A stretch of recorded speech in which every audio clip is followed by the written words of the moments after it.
truth is the most convincing story that maps onto reality, and that's why the central narrative is falling apart. Right now in the United States, people should not be walking around with masks. We must see the central narrative for the fiction that it is. We are Americans. While elections are sometimes messy, this was a secure election. The founders began the fight for human liberty and self-governance, and it's up to us to finish the job. I'll tell you what, we are in a truth emergency right now.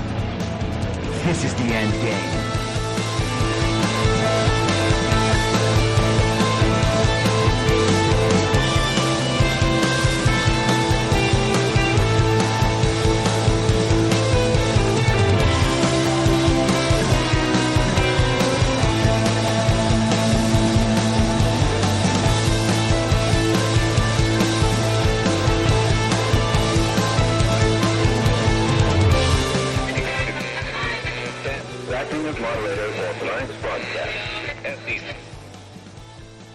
It's Tuesday, May 7th, 2024, the 1,203rd day of dystopia.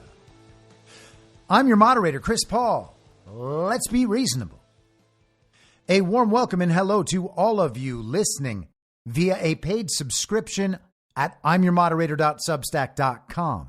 With a paid subscription, you get an ad-free experience and you get to participate in the discussion on Substack and the subscribers-only live streams every Wednesday. You can become a paid subscriber for $50 a year or $5 a month. And in doing so, you will be supporting me, the work I do, and this show as it expands. And if you can't, or you simply don't want to, continue listening to the podcast for free on a wide variety of podcast platforms.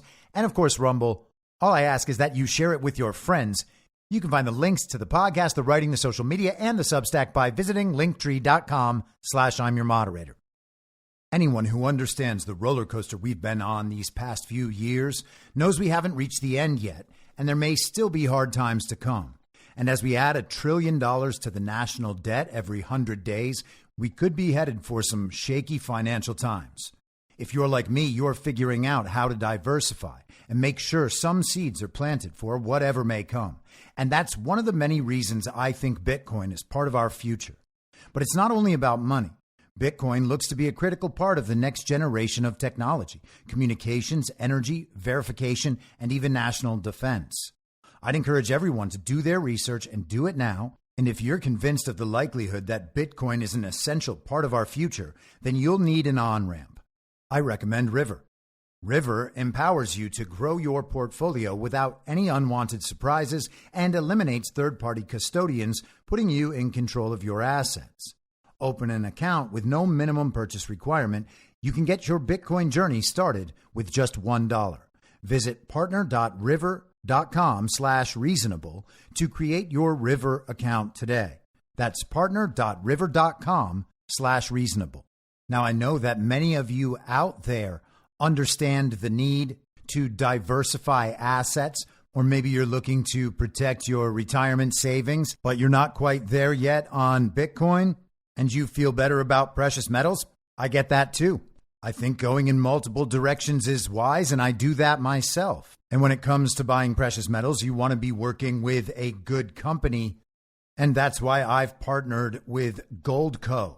Goldco is a 6-time Inc. 5000 winner, 2022 Company of the Year, and they've helped people like you and me place over $2 billion in gold and silver. And I have gotten silver from Goldco. And right now they're offering my supporters up to $10,000 in bonus silver while supplies last. Don't pass this offer up. Go to reasonablegold.com now. This is your opportunity to protect you and your family from an out-of-control government before it's too late. So don't wait a second longer. Take action today. Click on the link in the podcast notes or go to reasonablegold.com now and get your free gold kit, your free IRA kit. You'll be glad you did. Now, yesterday we spent a little time on the phenomenon of elite panic and how many of the people who should be ostensibly the most powerful and influential and safe people in the country are considering fleeing the United States of America if Trump is reelected. And of course, they have to portray that as Trump doing something terribly unfair to them. turning the powers of government against them, targeting them in some undue manner. Trump acting like an authoritarian dictator, imagining himself as some aggrieved victim and out for revenge on all those who he feels have wronged him. And I mentioned that it wasn't only the politicians. We're talking about lobbyists, attorneys, people in the deep state, the administrative state, the entrenched federal bureaucracy, people in academia, people in the corporate world. And of course, you can't leave out all those famous people, all those celebrity propagandists who are creating the cultural part of our false reality.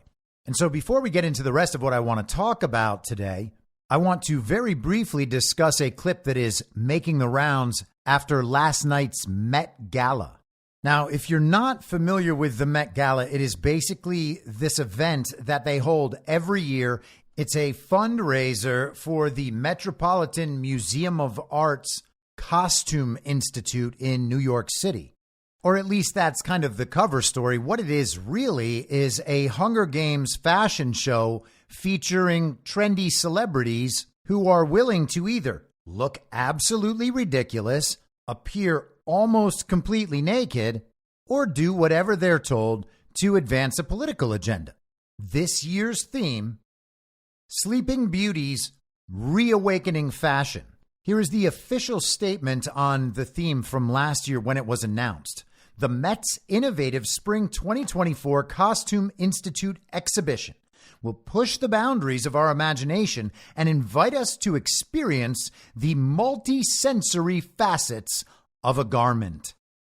Sleeping Beauties will heighten our engagement with these masterpieces of fashion by evoking how they feel, move, sound, smell, and interact when being worn, ultimately offering a deeper appreciation of the integrity, beauty, and artistic brilliance of the works on display. And so what they did was dig into the Costume Institute's permanent collection and find 250 items that they were going to bring out. These famous and historic articles of clothing that had been worn essentially once by a famous person and never touched again. Well, now they're all coming back out, and someone's going to touch them, and someone's going to smell them. And some celebrities whose names are known by almost no one and who will certainly be forgotten within the next few years get to put on these priceless, one-of-a-kind items and then have their hair and makeup done in such a way that it looks like they are for sure ready to watch other less fortunate humans be hunted. Vogue's write-up says, from a 17th century English Elizabethan era bodice to 21st century acquisitions by designers including Philip Lim, Stella McCartney, and Connor Ives, the core exhibit will span 400 years of history. Now, why are they bringing out all of these historic costumes and putting them on all of these new people? Is it because they're trying to highlight certain historical narratives and reframe them in a way that will convince a large portion of the population that history was exactly the opposite of what it was? Will it make them then defend certain characters from history who may have done some things that weren't all that nice because they're already intellectually and emotionally committed to the goodness of that person simply based on the fact that they saw some Kardashian wannabe or professional athlete wear the same clothes as that historical figure? And I know you're thinking, that's crazy. No one would do that. Yes, they would. You know they would. Yes, they would. Of course they would. You watch it all the time. They would. Now, I had to look up the pronunciation of Connor Ives. I wanted to be sure that it wasn't Connor Eves. The last thing you want to do is mispronounce a name from someone in the fashion world. Oh, the fashion people, they can't wait for you to do that because as soon as you do that, they identify you as the out group and everything you say after that, it just doesn't matter anymore. I mean, granted, they are some of the dumbest people alive, but if you don't know how to say Connor Ives properly, well, then they immediately turn into the smart ones. It's basically the same trick they pulled when they changed the capital of quote-unquote Ukraine to Kyiv from Kiev. If you don't know that it's pronounced Kyiv, you can't have opinions about Ukraine. They can tell you're on the other side because you say Kiev. So anyhow, I went into my search engine. This time I used Quant because I was just looking up normie stuff. I don't need a special uncensored search engine to find how to pronounce this guy's name. Anyway, I get this video, and it's such a good illustration of the absurdity of all of this that I have to share it with you. Style of my brand, silly, sustainable, and sexy. My name is Connor Ives. I am a fashion designer, and I am based here in North London. I think I would describe myself as psychotic, maybe. I think you have to be a little bit crazy to work in this industry. All right. So he'll describe himself as psychotic. Yeah, that'll dispel the rumors that these people are actually members of a human hunting party. But here's the clip that's been getting a lot of attention today. It's just from some person. I've never seen this lady before. I have no idea if she's trying to be an influencer or if she's just someone that wanted to say something online. But anyhow, here we go. Met Gala tickets are $75,000. Actually, let me rephrase this. Celebrities pay $75,000 to sit around in this echo chamber of their own fucking narcissism while they congregate in their little District 1 inspired outfits while they're serviced by District 12. And then they'll have the nerve to try and relate to us on some personal level like they know the average American, and they're going to tell us who to vote for and what to fucking do with our lives. And I have one thing to say about these fucking people. They have no conception of reality. They don't live in it. $75,000. $75,000. $75,000. I had to relocate because it's hot outside. I hate to burst this bubble, but celebrity worship is over. We fucking hate you guys. Now, I think she's exactly right about the public's perception of celebrity at this point. But I also want to correct the perception about one aspect of this. When she's talking about $75,000 tickets, and we do hear that repeated widely. It was used to go after AOC a couple years back when she wore that white dress with "Tax the Rich" painted on the back. Everybody heard about how expensive the tickets were. And I have no doubt that the Metropolitan Museum of Art does sell tickets for $75,000, but none of the celebrities are paying $75,000 per ticket. They definitely go for free. In fact, it is far more likely that they are getting paid to attend because without the celebrities there, no one is watching this nonsense. High-end celebrities do not pay to attend anything. They go to these parties for free. The people throwing these parties need and want them there. The same is true for the music festivals like Coachella or Lollapalooza. They are not paying, they are invited. They and their friends are given the most access you can possibly get at these events. The companies holding the events, running the events, make sure the celebrity guests are treated even better than the musicians who are performing on stage. Oftentimes, when they go on vacation, their vacations are paid for by companies like Airbnb.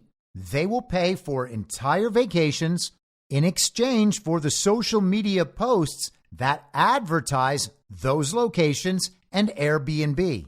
And the same is often true for bars and restaurants, for consumer items like handbags and clothes and cars. All of this is arranged by managers or PR agents or social media managers, and their money is controlled by their financial managers who handle the money coming in and the money going out, the bills, etc. And those people on the business side, the back end people, actually get paid from what the celebrity takes in. You'll pay like 15% for a manager, 10% for an agent, maybe 5% for the lawyer that does the contracts. Then, of course, there are taxes taken out. And almost everything I have just described has no connection to how normal people live whatsoever. Business Insider posted an article about how Jeff Bezos and his girlfriend attended the Met Gala. As Hollywood and the music industry have more trouble creating celebrities with any kind of lasting appeal, they've now moved to trying to make celebrities out of basically every professional athlete. And now they're trying to make celebrities out of billionaires. All of this, of course, is centered around our cultural worship of materialism and wealth. The article notes that individual tickets to this year's event cost $75,000 and the price of booking a table started at $350,000. Tables are usually purchased by brands or companies who then choose who they'd like to invite to the table.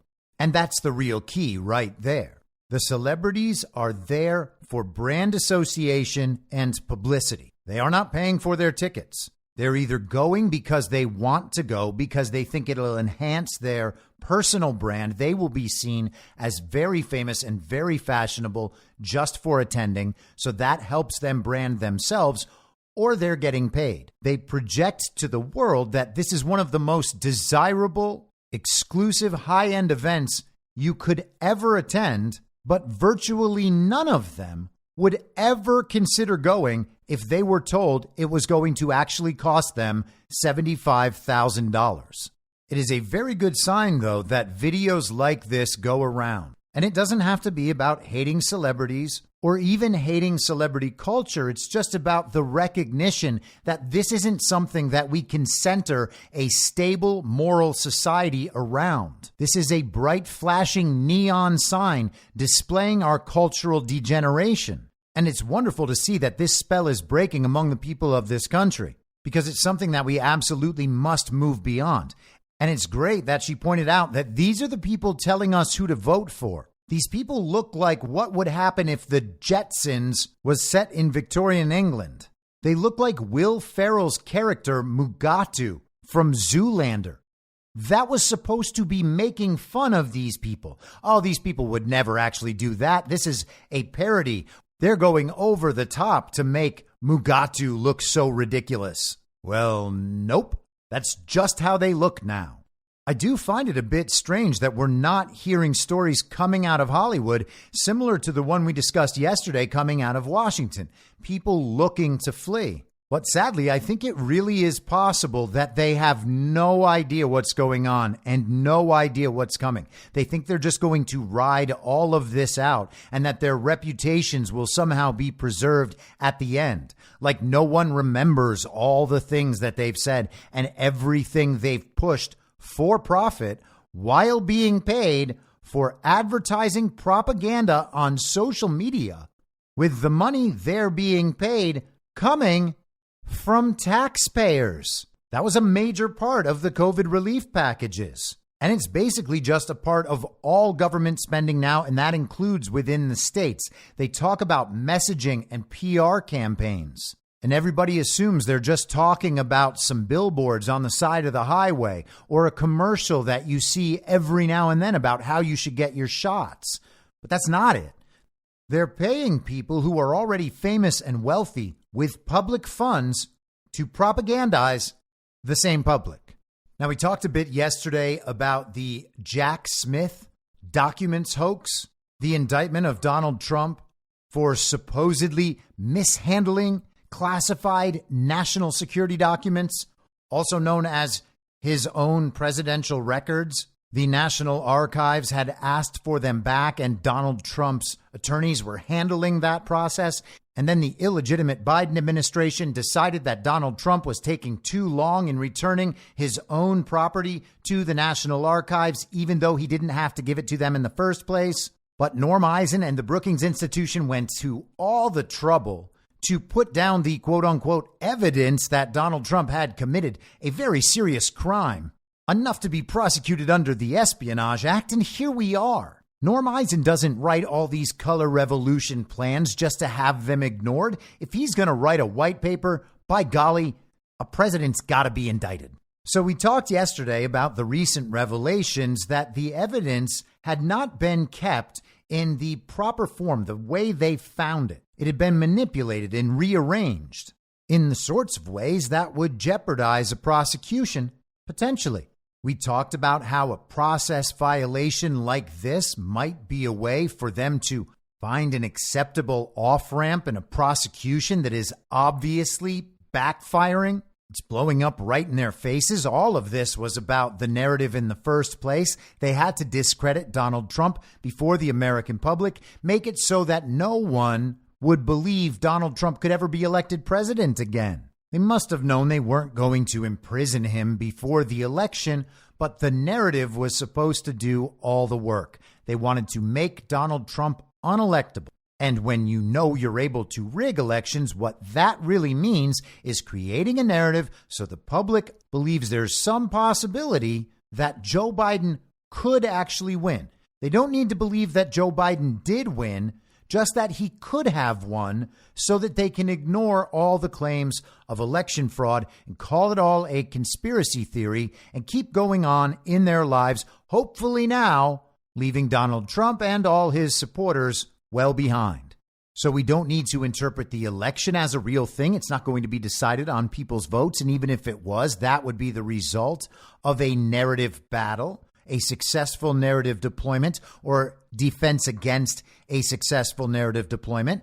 And the same thing applies in the trial. All that matters is the court of public opinion, because there's no factual basis for these indictments. If they were somehow able to imprison Trump, and Trump was reelected anyway, well, he sure wouldn't be in prison for very long. And if we end up seeing a scene where Donald Trump is in prison, that too will only make things worse on them.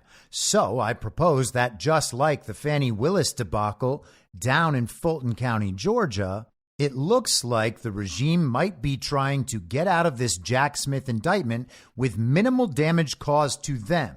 They were hoping to inflict massive damage on Donald Trump. That didn't work. Now they are actually protecting themselves against blowback. Well, we had an update on all of that today. This is the New York Times. Judge pushes back critical filing deadline in Trump documents case. Reversing one of her own decisions, the federal judge overseeing former President Donald J. Trump's classified documents case granted his request on Monday to postpone the deadline for a crucial court filing in the criminal proceeding, increasing the chance that any trial would be pushed past the November election. The ruling by the judge, Aileen Cannon, was made in a bare-bones order that contained no factual or legal reasoning. It did not schedule a new deadline, but erased the one she had set almost a month ago, ordering Mr. Trump's lawyers to file by Thursday a detailed list of the classified materials that they intend to introduce at the trial, which is set to take place at some point in federal district court in Fort Pierce, Florida.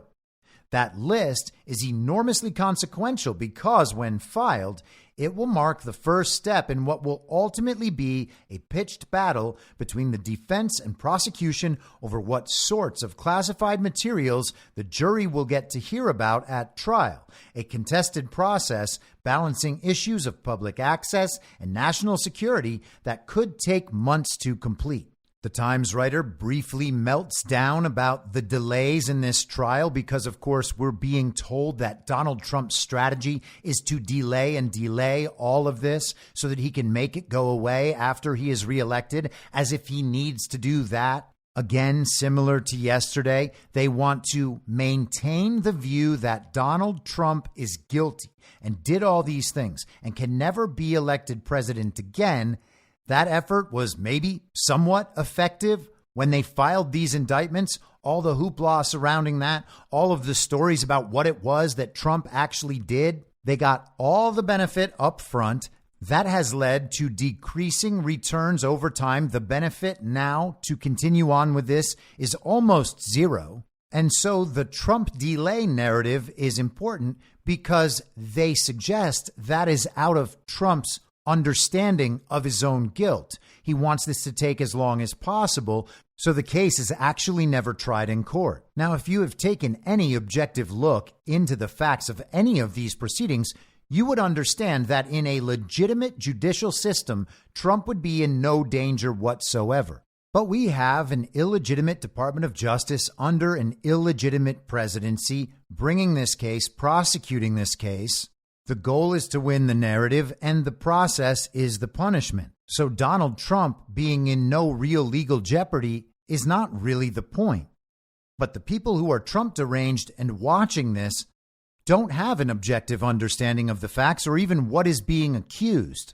And so telling them that Donald Trump's best defense of all of this is to delay it past the election and then pardon himself so that he never has to face accountability for his own guilt that they stand no chance of ever proving because the facts could never support that assessment and they had to use novel legal theories to even bring charges.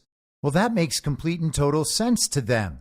They get to continue pretending Donald Trump is guilty, that Donald Trump will never face justice because of who he is and the threats he's made to all of these judges he's appointed.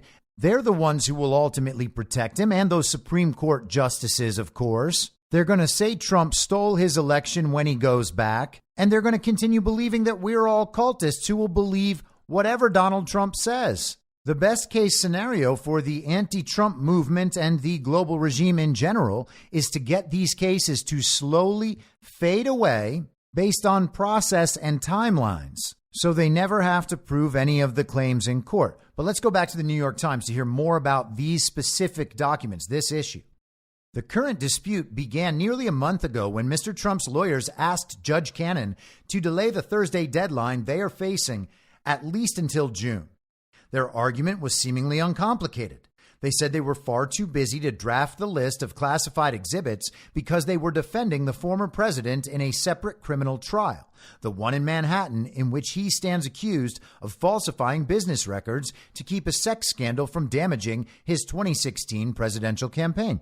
Now, again, that is a ridiculous framing that assumes Trump's guilt for things he was no part of, and that is all coming out at that trial. It can't be a sex scandal if you never had sex. Donald Trump says he never had sex with Stormy Daniels. Stormy Daniels says she never had sex with Donald Trump.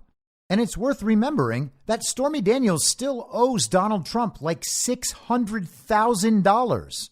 What sort of person would refer to this as a sex scandal when there wasn't any sex?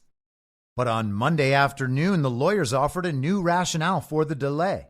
They claimed that prosecutors in the Office of the Special Counsel, Jack Smith, had failed to properly secure the classified materials at the heart of the case after seizing them nearly 2 years ago from Mar-a-Lago. Without quite accusing Mr. Smith's team of misconduct, the lawyers insinuated that the prosecutors had made a grave mistake and that they needed time to evaluate the situation before submitting their filing about the classified materials they intend to introduce at trial. In making that claim, the lawyers exploited an admission that Mr. Smith's prosecutors had made on Friday, acknowledging that some of the documents in some of the boxes seized from Mar-a-Lago may no longer be in the same order as when they were collected by the FBI. But that's not all that came out about their handling of documents. Julie Kelly posted last week on X, formerly Twitter. Jack Smith finally admitted yesterday that the FBI used those sheets as placeholders. I mean, you can't really say props to help stage a stunt in his filing last night, talking about the filing from Jack Smith with the admissions of mishandling these documents. Then laughably claimed the FBI found so many classified records that they ran out of stunt covers, slip sheets. And so you remember the pictures that were published by the mainstream media of how the FBI found these documents at Mar-a-Lago, and some of them had the covers that said classified documents. This was the proof that not only did Trump have classified documents, he knew they were classified because the covers on the documents said classified. And the Trump deranged have never accepted the fact that Donald Trump, as the duly elected president, is the plenary classification authority. Donald Trump, as president, can declassify anything he wants. But they ignored that because Donald Trump, he's a power-hungry egomaniac who is dumb and irresponsible. They've been told that for the last 9 years. They actually believe that despite life proving them wrong about absolutely everything all the time. They have not been right about anything in nearly a decade, but it doesn't slow them down. If the TV says it, it must be true. In her post on X, formerly Twitter, Julie Kelly includes a screenshot from the Jack Smith filing regarding the August 8th search of Mar-a-Lago. During the August 8th search at Mar-a-Lago, the government deployed a filter team to search the boxes before the investigative team performed their search. The filter team took care to ensure that no documents were moved from one box to another, but it was not focused on maintaining the sequence of documents within each box. If a box contained potentially privileged material and fell within the scope of the search warrant, the filter team seized the box for later, closer review. If a box did not contain potentially privileged documents, the filter team provided the box to the investigative team for on-site review. And if the investigative team found a document with classification markings, it removed the document, segregated it, and replaced it with a placeholder sheet. The investigative team used classified cover sheets for that purpose until the FBI ran out because there were so many classified documents, at which point the team began using blank sheets with handwritten notes indicating the classification level of the documents seized. The investigative team seized any box that was found to contain documents with classification markings or presidential records. So it seems that the team of investigators essentially staged a photo opportunity to let the public know that Trump had all of these classified documents. The Times article goes through the excuses Jack Smith's team has given to the court for all of this. We went through that yesterday. The article concludes this way. Although they have not formally accused the special counsel's office of misconduct, Mr. Trump's lawyers raised the possibility in their filing on Monday of what they described as evidence spoliation. Moreover, they capitalized on the fact that some of the documents in some of the boxes may have moved around. That Judge Cannon agreed to push back the deadline suggests the extent to which she has given Mr. Trump's legal team a wide berth in their efforts to defend him.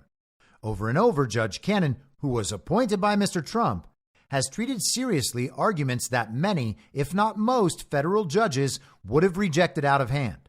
Often, her acceptance of Mr. Trump's unorthodox claims have resulted in significant delays in bringing the charges in the classified documents case in front of a jury.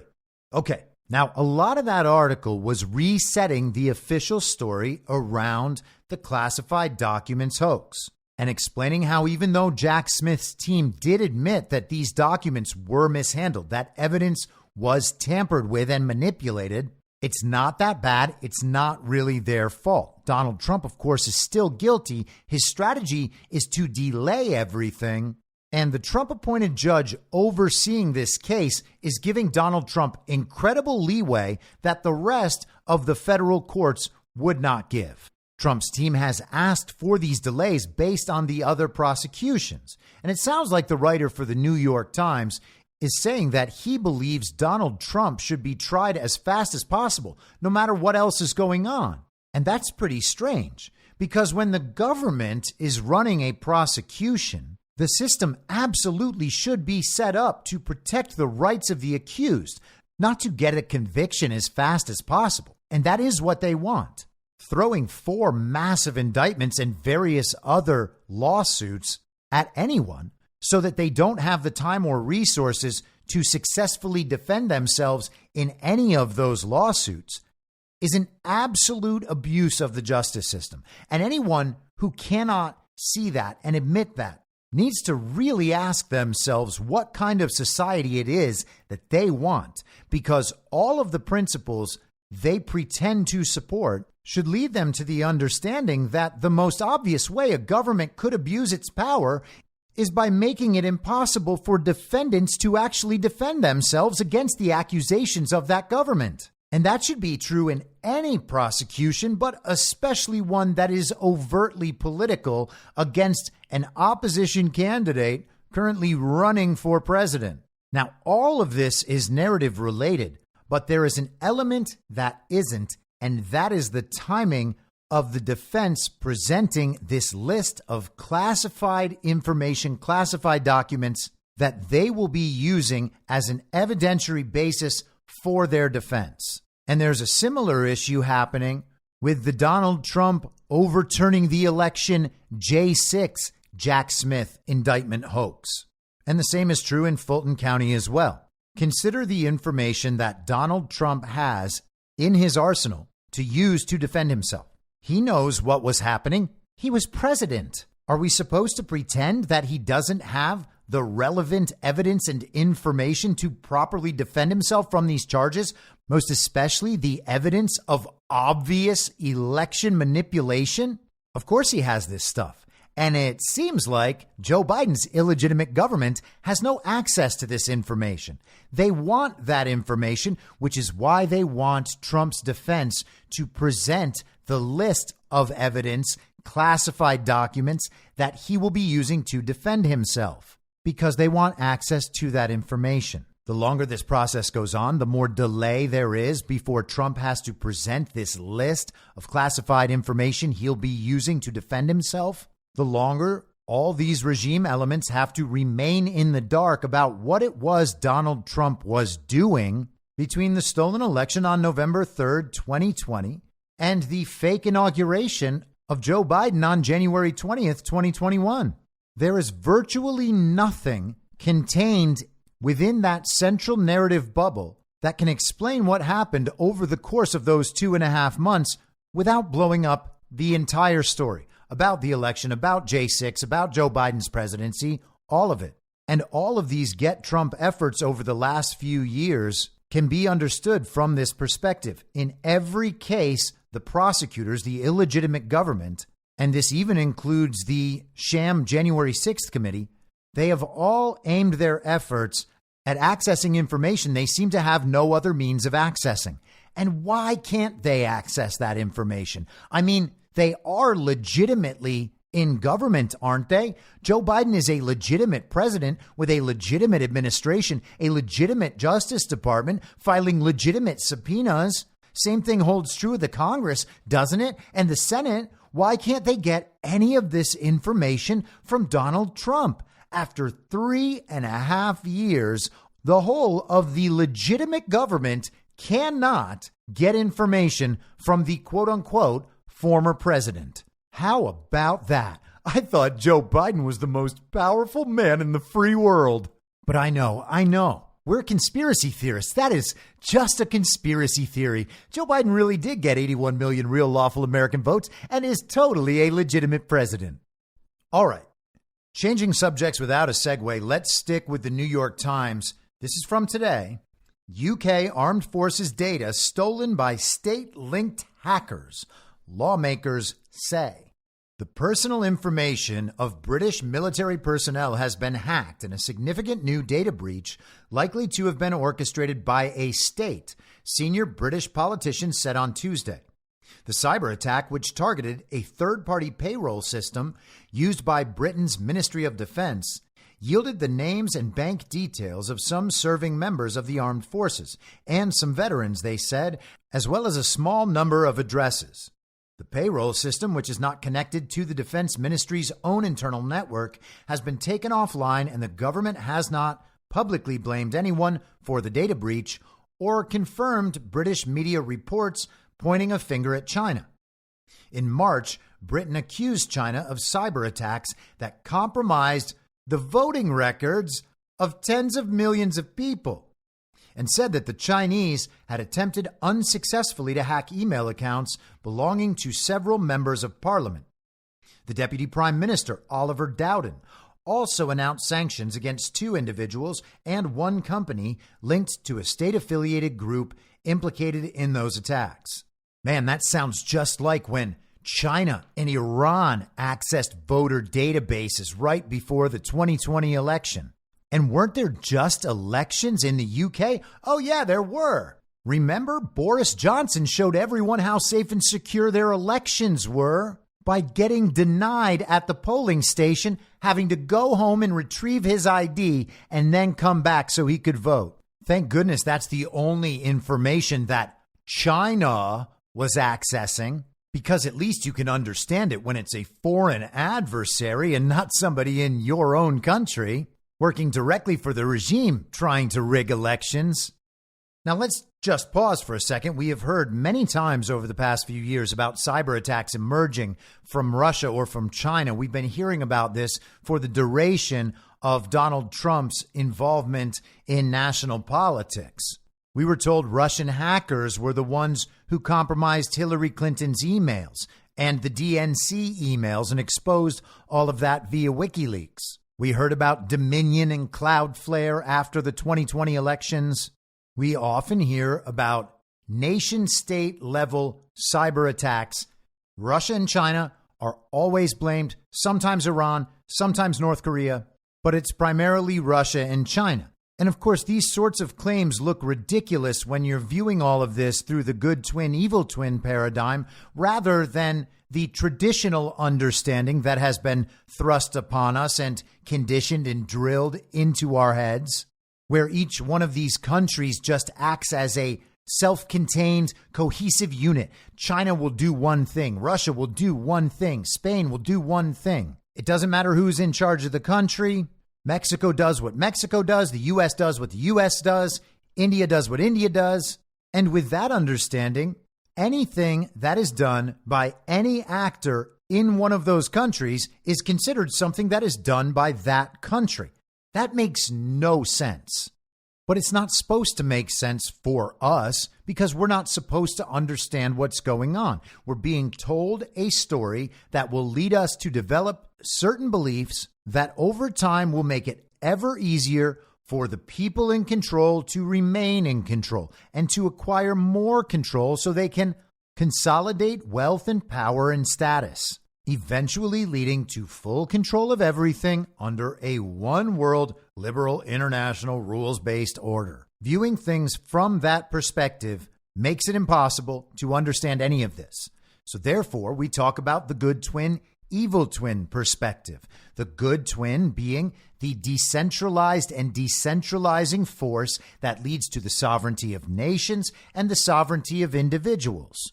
And we can figure out who is reliably part of that good twin faction by watching the words, the messaging, the actions, and observing which direction they tend to lead. If they lead toward decentralization, national sovereignty, and individual sovereignty, then the person or organization or faction aligns with the good twin. And of course, in opposition to that, we have the centralized and centralizing force that leads to the elimination of individual sovereignty, everything then devoted to the state. The state functions as a kind of God. And at the nation state level, the same sort of centralization takes place, moving toward an overriding one world, liberal, international, rules-based order, global government.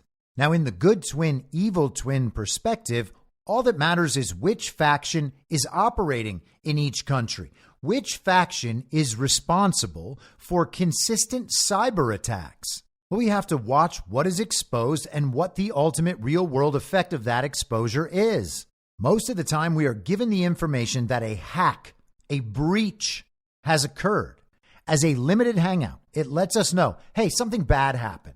So when you see all of this information exploited at some time in the future, don't blame us, blame China. We told you it was China. We told you that there was a cyber attack. It was China. At least that's what we suspected.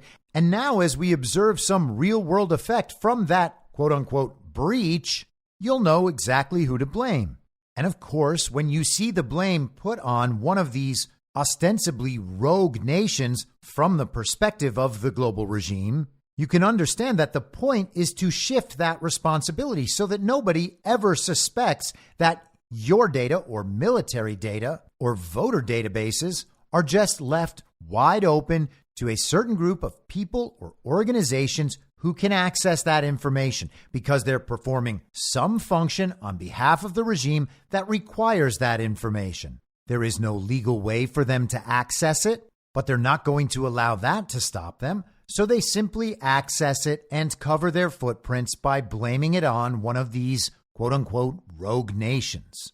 The Times article goes on to provide quotes from various British officials talking about how upset they are that something like this could happen. They need to do everything they can to find out exactly what happened and then hold people accountable because, of course, the data of their military personnel must be protected as these people sacrifice so much for their country, blah, blah, blah. Just a never-ending list of platitudes to make it sound like everyone is very deeply concerned by all of this.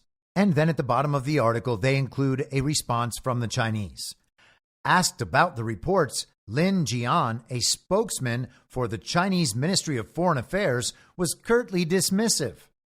The remarks from British politicians concerned are utter nonsense, Mr. Lin told a regular news briefing in Beijing on Tuesday. China has always resolutely opposed and fought against all forms of cyber attacks and firmly opposes exploiting cybersecurity issues for political ends to willfully malign other countries.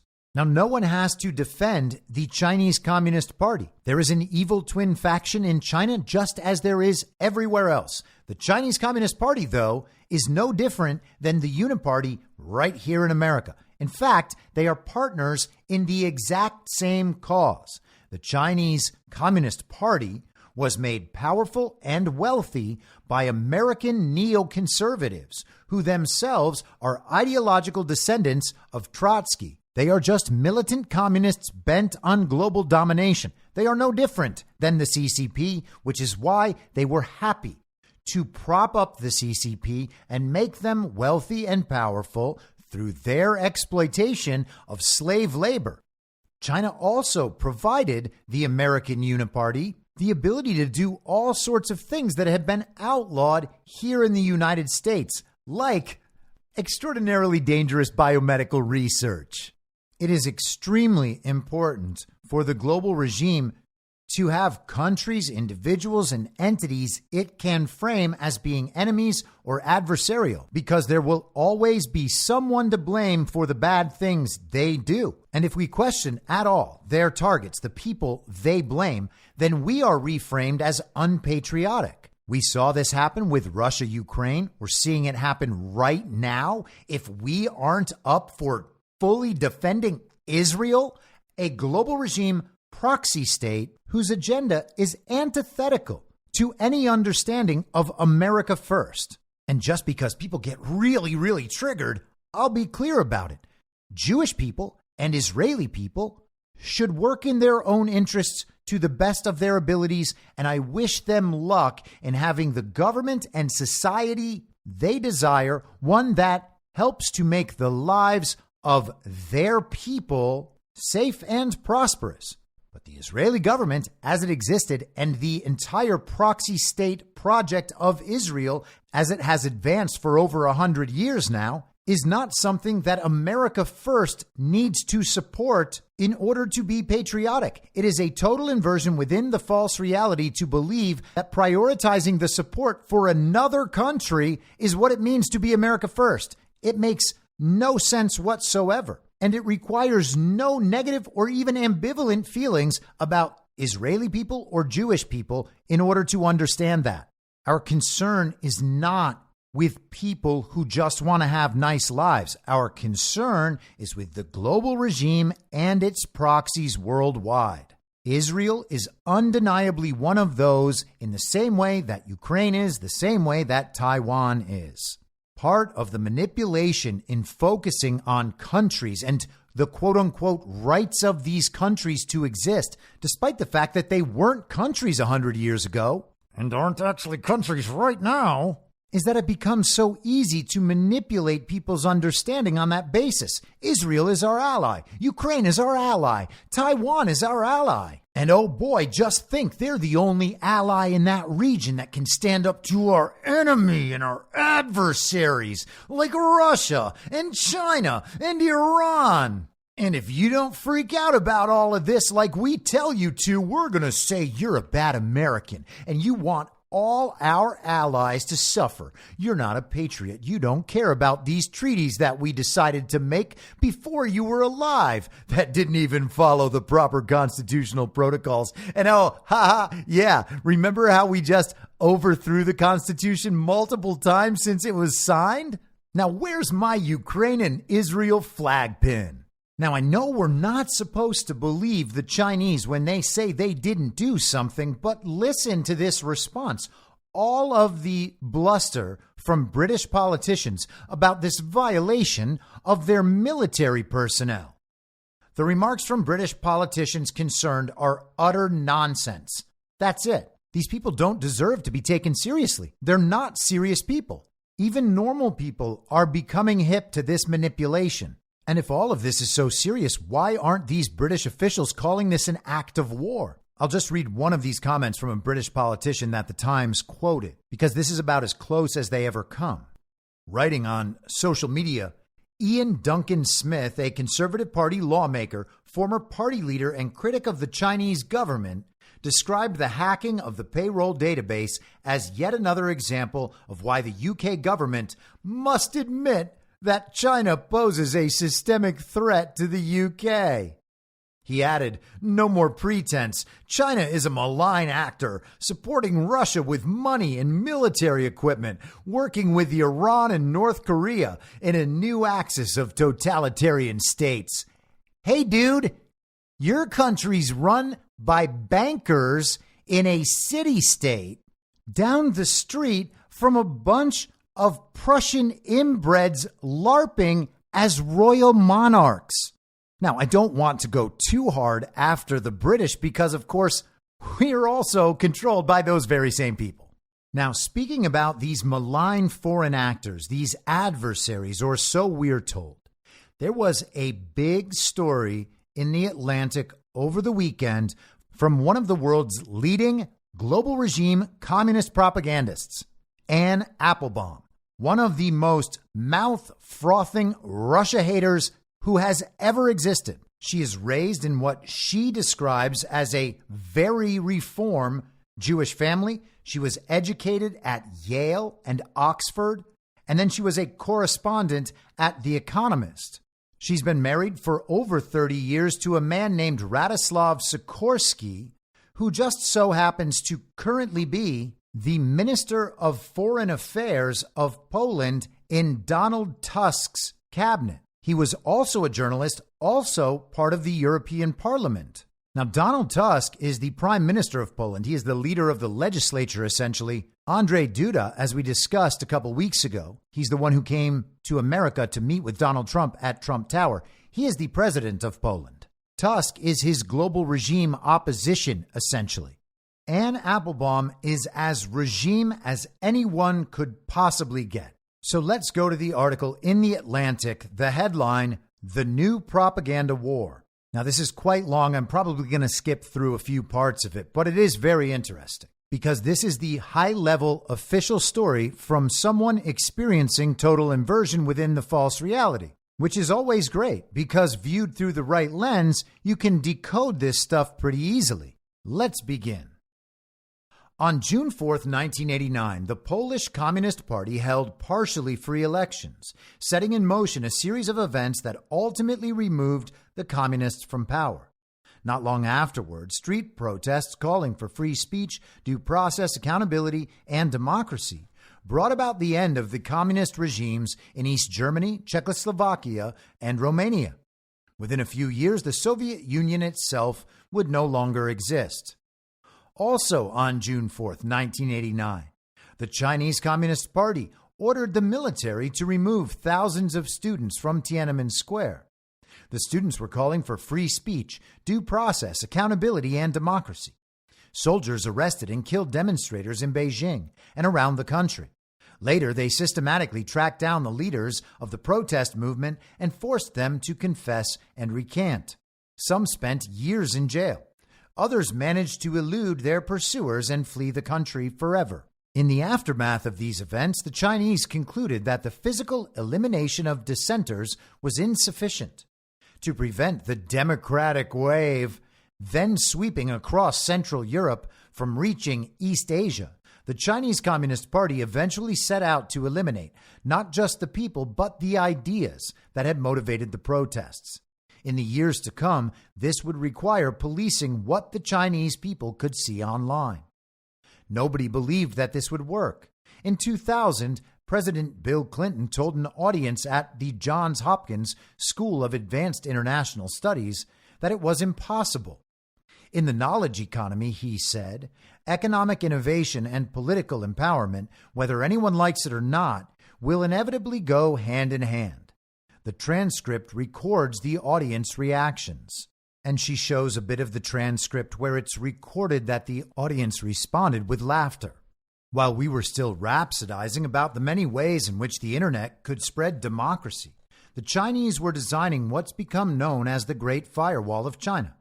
That method of internet management, which is in effect conversation management, contains many different elements, beginning with an elaborate system of blocks and filters that prevent internet users from seeing particular words and phrases. Among them, famously, are Tiananmen, 1989 and June 4th, but there are many more. In 2000, a directive called Measures for Managing Internet Information Services prohibited an extraordinarily wide range of content, including anything that, quote, endangers national security, divulges state secrets, subverts the government, undermines national unification, end quote, and, quote, is detrimental to the honor and interests of the state, end quote. Anything, in other words, that the authorities didn't like. Man, I can't believe the Chinese did this. I hope our government never does anything like this.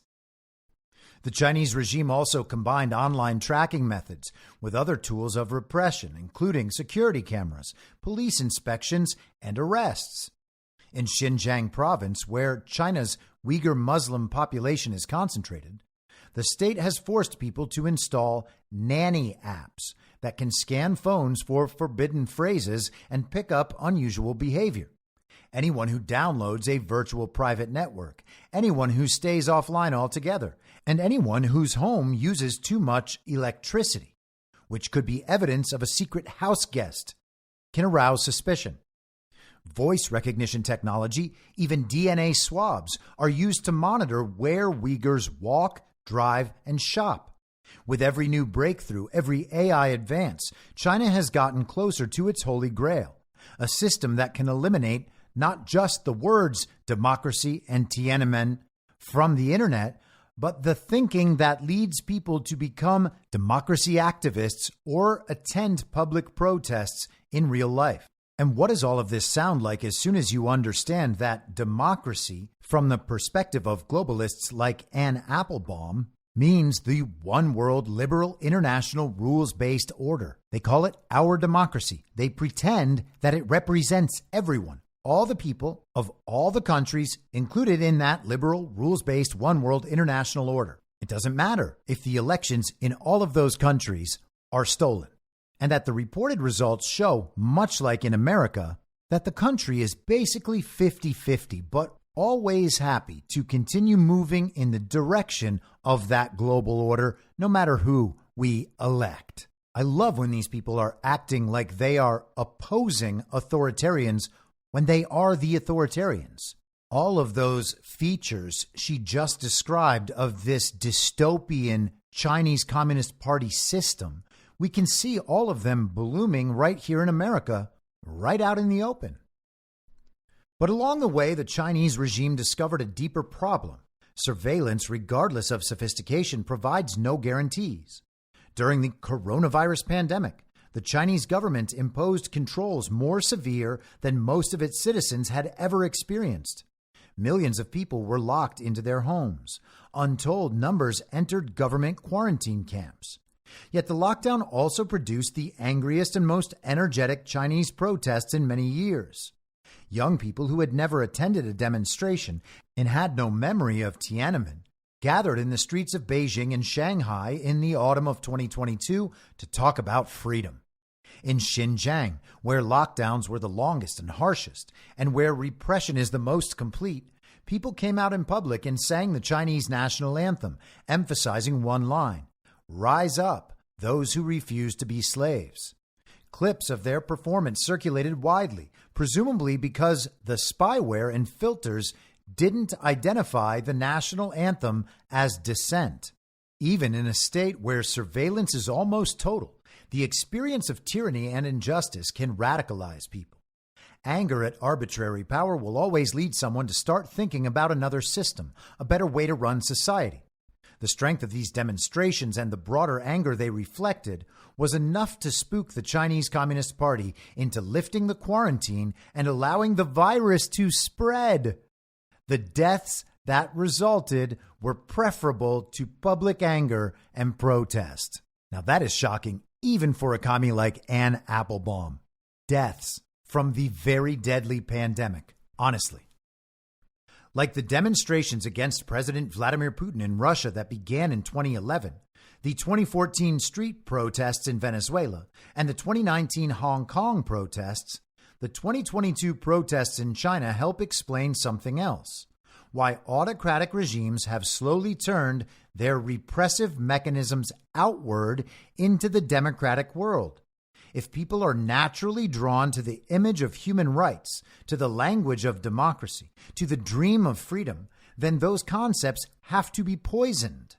That requires more than surveillance, more than close observation of the population, more than a political system that defends against liberal ideas. It also requires an offensive plan, a narrative that damages both the idea of democracy everywhere in the world and the tools to deliver it.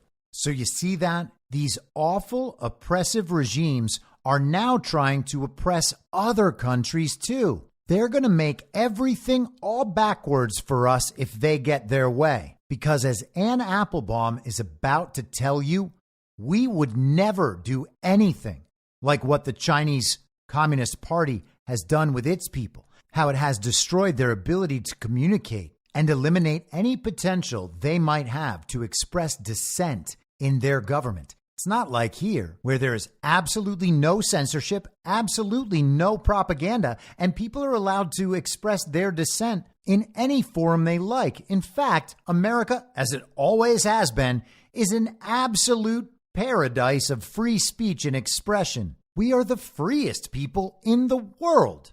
There's no way we could ever be oppressed. And thankfully, if we were, most people would never even realize it. Now let's get into how scary Russia is. On February 24th, 2022, as Russia launched its invasion of Ukraine, fantastical tales of biological warfare began surging across the internet.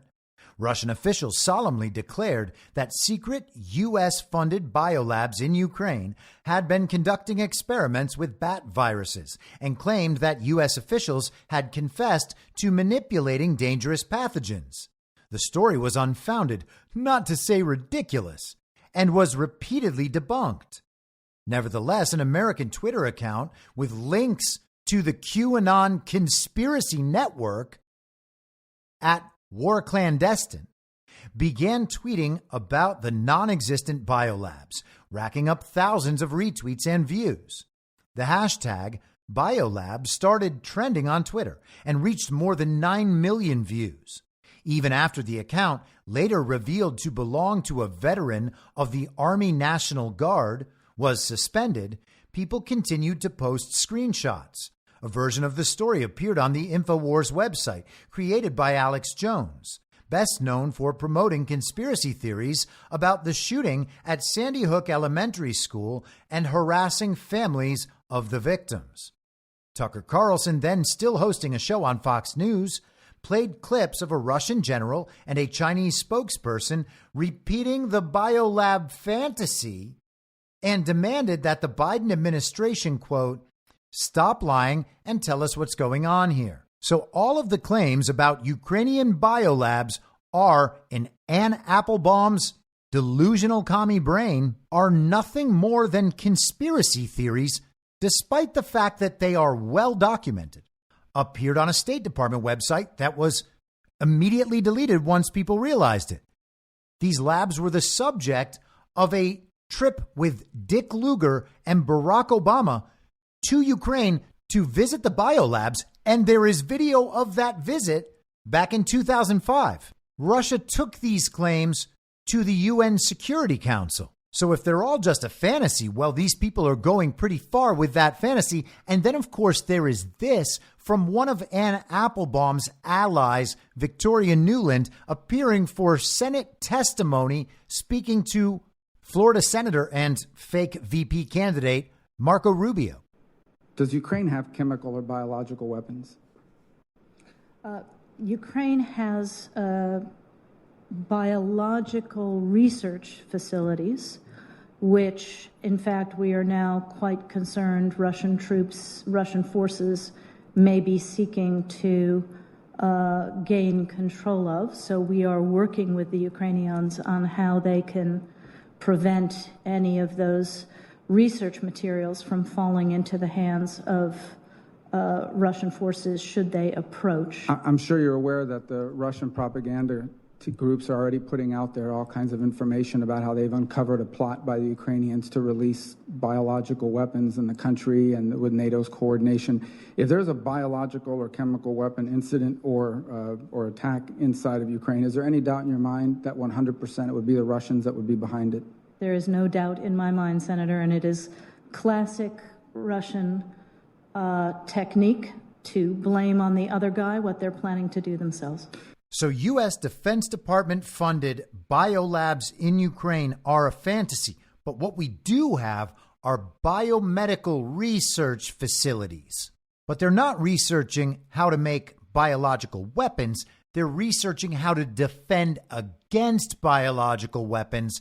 And the research is really kind of dual use research. It can be used as a weapon, but they're not researching it as a weapon. They're researching it to defend from weapons. But because it can be used as a weapon, it's bad if it falls into Russian hands. That was the explanation we were given. And you can hear Victoria Nuland laying that out. Whatever the biolabs are, they are not a fantasy. The stories coming from Russia were that pathogens were being developed to target the DNA of people with Slavic ethnicity. These were the sorts of people against whom an ethnic civil war had been waged by Ukrainian Nazi battalions since 2014. And they were studying how birds could be laden with this pathogen, birds that would migrate over Russian territory, essentially turning these migratory birds into little disease bombs that would land in Russia and specifically target Slavs. It is as evil as can be. That was the accusation. And if it turns out that's not true, okay, we can't possibly know that right now. But the idea that it's some fever dream, some fantasy, something that could never happen from these people, that's absurd. But let's continue with Anne Applebaum in The Atlantic. Chinese state media also leaned hard into the story. A foreign ministry spokesperson declared that the U.S. controlled 26 biolabs in Ukraine. Russia has found during its military operations that the U.S. uses these facilities to conduct biomilitary plans. Xinhua, a Chinese state news agency, ran multiple headlines. U.S.-led biolabs pose potential threats to people of Ukraine and beyond. Russia urges U.S. to explain purpose of biological labs in Ukraine, and so on. U.S. diplomats publicly refuted these fabrications. Nevertheless, the Chinese continued to spread them. So did the scores of Asian, African, and Latin American media outlets that have content-sharing agreements with Chinese state media. So did Telesur, the Venezuelan network, Press TV, the Iranian network, and Russia Today in Spanish and Arabic, as well as on many Russia Today linked websites around the world. So you see that? All these rogue states, these adversarial nations, they have content sharing agreements. They coordinate their news releases, you see? That's what adversarial authoritarian nations do. And you have to understand that this is absolutely nothing like the BBC's Trusted News Initiative that included our mainstream media outlets and tech companies. It's only collusion to suppress the voice of free people when they do it. When we do it, it's just a commitment to getting the facts out. This joint propaganda effort worked. Globally, it helped undermine the U.S.-led effort to create solidarity with Ukraine and enforce sanctions against Russia. Inside the U.S., it helped undermine the Biden administration's effort to consolidate American public opinion in support of providing aid to Ukraine. She's mad because their info op worked better than our illegitimate government's info op. Imagine how that must feel for a globalist propagandist whose allies have had full control over the flow of information throughout her entire career. Back to the article. According to one poll, a quarter of Americans believed the biolabs conspiracy theory to be true. Because it is true. After the invasion, Russia and China, with, again, help from Venezuela, Iran, and far-right Europeans and Americans, successfully created an international echo chamber. So a disparate, decentralized network of individuals, entities, and countries without any communication or coordination happened to create an international echo chamber where the real news, the official story from within the central narrative, just wasn't welcome. And that didn't happen because they were all simultaneously searching for the truth and could spot a lie when they heard one. It's because they were all collectively both the victims and the victimizers of an information operation designed to make the world less democratic.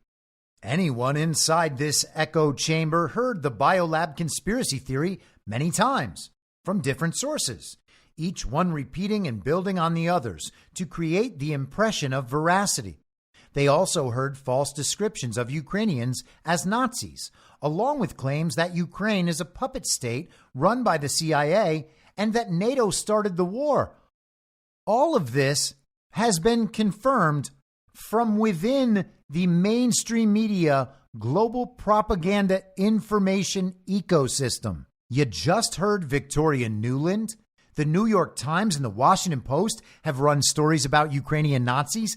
Spending on these organizations has been addressed in the congressional record. We know that John McCain and Lindsey Graham and Amy Klobuchar, among others, went over to meet with those factions in 2014 as the U.S. State Department under Barack Obama, featuring none other than Victoria Nuland, overthrew Ukraine's government. And you can simply go through the history. There has been a Nazi presence in Ukraine for 80 years. NATO expansion was the undeniable cause of this conflict. This is almost comical in its brazenness. It's total inversion. And think about the information flow she just described. Information was passed around and new details were added on in the process. That's how information discovery is supposed to work. That's the only way it can actually work. But Anne Applebaum understands that the only real source of truth is when a mainstream media outlet reprints the claims of an intelligence organization. If you don't get information directly from governments and corporate media, gosh, there's no way you can figure out what's true. This is the view from the adults in the room. Anne Applebaum is a very serious intellectual. These are supposed to be the best and brightest. These are the smart people who tell all of us how stupid we are. Outside this echo chamber, few even know it exists. At a dinner in Munich in February 2023, I found myself seated across from a European diplomat who had just returned from Africa. He had met with some students there and had been shocked to discover how little they knew about the war in Ukraine and how much of what they did know was wrong. They had repeated the Russian claims that the Ukrainians are Nazis, blamed NATO for the invasion, and generally used the same kind of language that can be heard every night on the Russian evening news. The diplomat was mystified. He grasped for explanations. Maybe the legacy of colonialism explained the spread of these conspiracy theories, or Western neglect of the global South, or the long shadow of the Cold War. Oh yeah, that's probably it. It was the history of global regime atrocities that made all these people not trust the global regime anymore. Gosh, what conspiracy theorists they must be. To be fair to the European diplomat, and that's always what we need, the convergence of what had been disparate authoritarian influence projects is still new. Russian information laundering and Chinese propaganda have long had different goals. Chinese propagandists mostly stayed out of the democratic world's politics, except to promote Chinese achievements, Chinese economic success, and Chinese narratives about Tibet or Hong Kong. Their efforts in Africa and Latin America tended to feature dull, unwatchable announcements of investments and state visits. Russian efforts were more aggressive, sometimes in conjunction with the far right or the far left in the democratic world, and aimed to distort debates and elections in the United States, the United Kingdom, Germany, France, and elsewhere. And how does that sound when you consider the inversion under which Anne Applebaum suffers? They were threatening the elections? Did they almost make it so that the people who support our democracy couldn't win? Is that what they were doing, Anne Applebaum? This lady is a conspiracy theorist.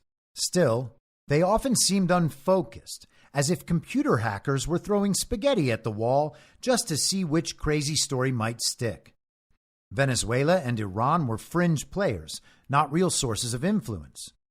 Slowly, though, these autocracies have come together, not around particular stories, but around a set of ideas, or rather, in opposition to a set of ideas. That's strange, isn't it? When our democracy has dominated not only this country, but all countries around the globe, that there could be a popular movement that exists in opposition to those ideas when everybody, obviously democratic majorities, support these ideas everywhere except in these autocratic states. It's crazy, isn't it? How they know that their ideas aren't actually popular. They just need to keep repeating that they are. But what ideas is she referring to? Transparency, for example, and rule of law and democracy. They have heard language about those ideas, which originate in the democratic world, coming from their own dissidents, and have concluded that they are dangerous to their regimes. So the color revolutions are less effective than they used to be. Their own rhetoric makes this clear. In 2013, as Chinese President Xi Jinping was beginning his rise to power, an internal Chinese memo known enigmatically as Document Number 9, or more formally as the Communiqué on the Current State of the Ideological Sphere, listed 7 perils faced by the Chinese Communist Party. Western constitutional democracy led the list, followed by universal human rights, media independence, judicial independence, and civic participation. The document concluded that, quote, Western forces hostile to China, end quote, together with dissidents inside the country, are, quote, still constantly infiltrating the ideological sphere, end quote, and instructed party leaders to push back against these ideas wherever they found them, especially online, inside China, and around the world. Now, do you think it's more likely that Anne Applebaum accurately described the 7 perils, or is she reframing all of it in order to strengthen a very weak argument? And of course, it's the latter. She reframed them. You can find the document laying out the 7 perils online. And while I don't share the priorities of the Chinese as expressed in this document, I can still be honest and admit that Anne Applebaum is not properly describing them. For instance, number 2 here, promoting universal values in an attempt to weaken the theoretical foundations of the party's leadership. Now, that is legitimately framed in a statist fashion, but there is nothing wrong with critiquing the global regime's assessment of what constitutes universal values, and that's exactly what they do. It says the goal of espousing universal values is to claim that the West's value system defies space and time, transcends nation and class, and applies to all humanity. It is absolutely acceptable for sovereign nations and the people of those nations to want to live by different value sets than we live by here in the United States. It's also, by the way, totally acceptable for us here in the United States to want to live by different value sets than the ones expressed by the global regime. In number 3, they address promoting quote-unquote civil society in an attempt to dismantle the ruling party's social foundations. And that is the creation of a deep state and an administrative state that makes all the decisions. They work with NGOs and outside groups. They incentivize certain companies to go along with the agenda. All of this works on behalf of the global regime. It is totally acceptable for countries not to want to participate in that. Number 4, promoting neoliberalism, attempting to change China's basic economic system.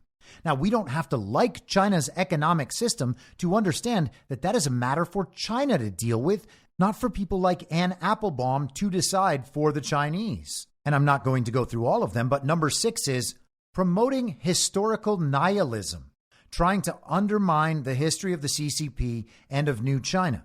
Now, again, we don't have to support the Chinese Communist Party's ideas and ideals to understand that part of the global regime's playbook is to erase and rewrite history whenever they need to. Applebaum, by the way, does not link to the original document. She links to a New York Times article about the document from 2013. The Times doesn't print the document. They just say they've read an authentic version. So Anne Applebaum is essentially just repeating the claims of the New York Times.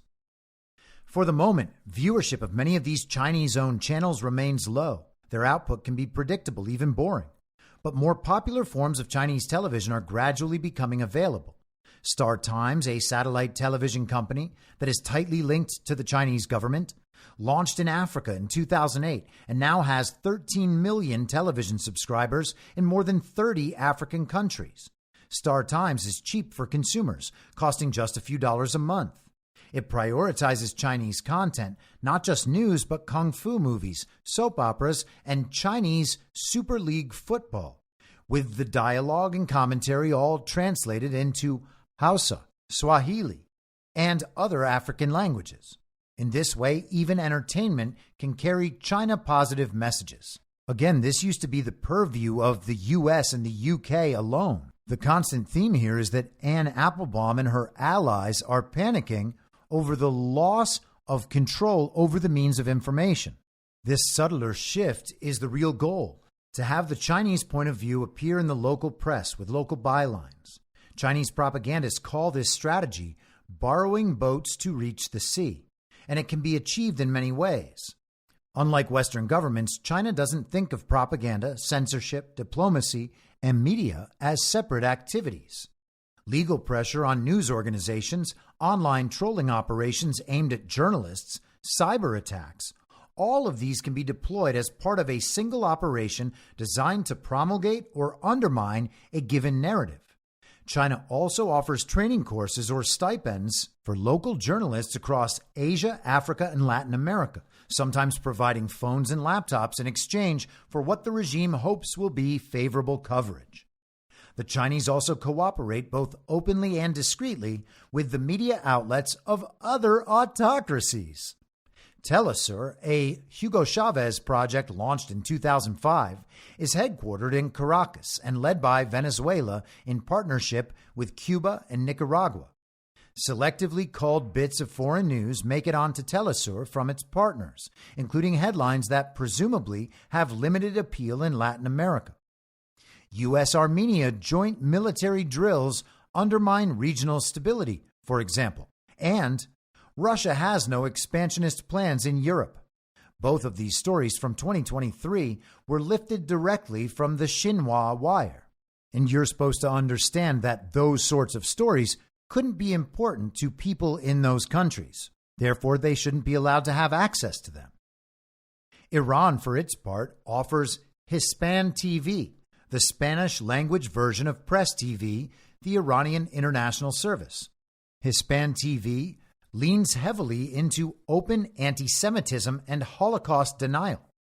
One March 2020 headline declared that the new coronavirus is the result of a Zionist plot. Spain banned Hispan TV and Google blocked it from its YouTube and Gmail accounts, but the service is easily available across Latin America, just as Al-Alam, the Arabic version of Press TV, is widely available in the Middle East. After the October 7th Hamas attack on Israel, the Institute for Strategic Dialogue, an international group dedicated to fighting disinformation, found that Iran was creating additional hacking groups to target digital, physical, and electoral infrastructure in Israel, where it went after electoral rolls, and the United States. In the future, these hacking operations may be combined with propaganda campaigns. And that sounds exactly like what we were told Iran did before the 2020 election, and exactly like what we just heard about the cyber attack a month ago in the UK on voter data. It also sounds exactly like that accusation about the company Connac, whose CEO was arrested and then let go by the George Soros prosecutor in LA. It really is incredible how she's just laying out everything that the global regime does and saying, oh, this is what the other countries have been doing. We're actually the people protecting you from this stuff. That's why you need to allow us to do it to you so that we can protect you from other countries doing it to you. RT, Russia Today, has a bigger profile than either Telesur or Press TV. In Africa, it has close links to China. Following the invasion of Ukraine, some satellite networks dropped RT, but China's Star Times satellite picked it up, and RT immediately began building offices and relationships across Africa, especially in countries run by autocrats who echo its anti-Western, anti-LGBTQ messages and who appreciate its lack of critical or investigative reporting. Ah, yes, if they were just being more responsible about their work, they would be supporting the West. They would be supporting Israel. They would be supporting LGBTQ. And you got to wonder what the connection between all those different things is. It's like they're rejecting an entire agenda that is being implemented worldwide, whether people want it to be or not. A specifically destructive and anti-human agenda. If they were smart and professional, they would all be supporting it. RT, like Press TV, Telesur, and even CGTN, also functions as a production facility, a source of video clips that can be spread online, repurposed, and reused in targeted campaigns. Americans got a first-hand view of how the clandestine versions work in 2016, when the Internet Research Agency, now disbanded but based then in St. Petersburg and led by the late Yevgeny Prigozhin, the Wagner guy, the film producer who also led the brutal mercenary group that nearly marched on Moscow in order to take over the country with just 8,000 men. The whole thing, of course, is preposterous. I did a couple episodes on Prigozhin toward the end of last summer. One of them was titled TMFINR, like this MFer is not real, based on that meme. But I was talking about Yevgeny Prigozhin and how his bio is so preposterous. What he is claimed to have done is so absurd that you have to wonder if he is just a fictional character, an amalgamation of all these various actions and rumors. But let's continue. Applebaum notes that all of that Russian collusion into our 2016 election was directed by Yevgeny Prigozhin, more famous as the mercenary boss of the Wagner Group, who staged an aborted march on Moscow, pumped out fake material via fake Facebook and Twitter accounts designed to confuse American voters. Examples ranged from virulently anti-immigration accounts aimed at benefiting Donald Trump to fake Black Lives Matter accounts that attacked Hillary Clinton from the left, as if Hillary Clinton, who, like Joe Biden, was also palling around with Klansman Robert Byrd, was the most popular woman among Black Americans. Since 2016, these tactics have been applied across the globe. The Xinhua and RT offices in Africa and around the world, along with Telesur and Hispan TV, create stories, slogans, memes, and narratives promoting the worldview of these autocracies. These, in turn, are repeated and amplified in many countries, translated into many languages, and reshaped for many local markets. And it's funny, because she really needs to sell the authoritarianism of these countries and the level of coordination, like they're all specifically trying to disseminate the same stories at the same time for the same reasons, because without that, none of this works. What she is describing is exactly the regime's global propaganda and censorship apparatus that I have been discussing on this show for the entire 4 years I've been doing this show. Back to the article. The material produced is mostly unsophisticated, but it is inexpensive and can change quickly according to the needs of the moment. After the October 7th Hamas attack, for example, official and unofficial Russian sources immediately began putting out both anti-Israel and anti-Semitic material and messages calling American and Western support for Ukraine hypocritical in light of the Gaza conflict. The data analytics company Alto Intelligence found posts smearing both Ukrainians and Israelis as Nazis, part of what appears to be a campaign to bring far-left and far-right communities closer together in opposition to U.S. allied democracies. Anti-Semitic and pro-Hamas messages also increased inside China, as well as on Chinese-linked accounts across the world. Joshua Eisenman, a professor at Notre Dame and the author of a new book on China's relations with Africa, told me that during a recent trip to Beijing, he was astonished by how quickly the previous Chinese line on the Middle East, China-Israel relations are stronger than ever, changed. It was a complete 180 in just a few days, and it's impossible to know what that's even supposed to mean. Not that everyone hearing these messages will necessarily know where they come from, because they often appear in forums that conceal their origins. Most people probably did not hear the American Biolabs conspiracy theory on a television news program, for example. Instead, they heard it thanks to organizations like Presenza and Yalla News.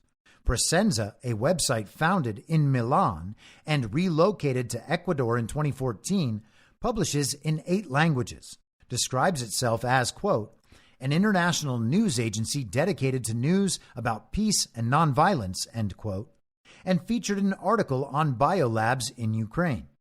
According to the U.S. State Department, Presenza is part of a project run by 3 Russian companies that plan to create articles in Moscow and then translate them for these native sites, following Chinese practice, to make them seem local.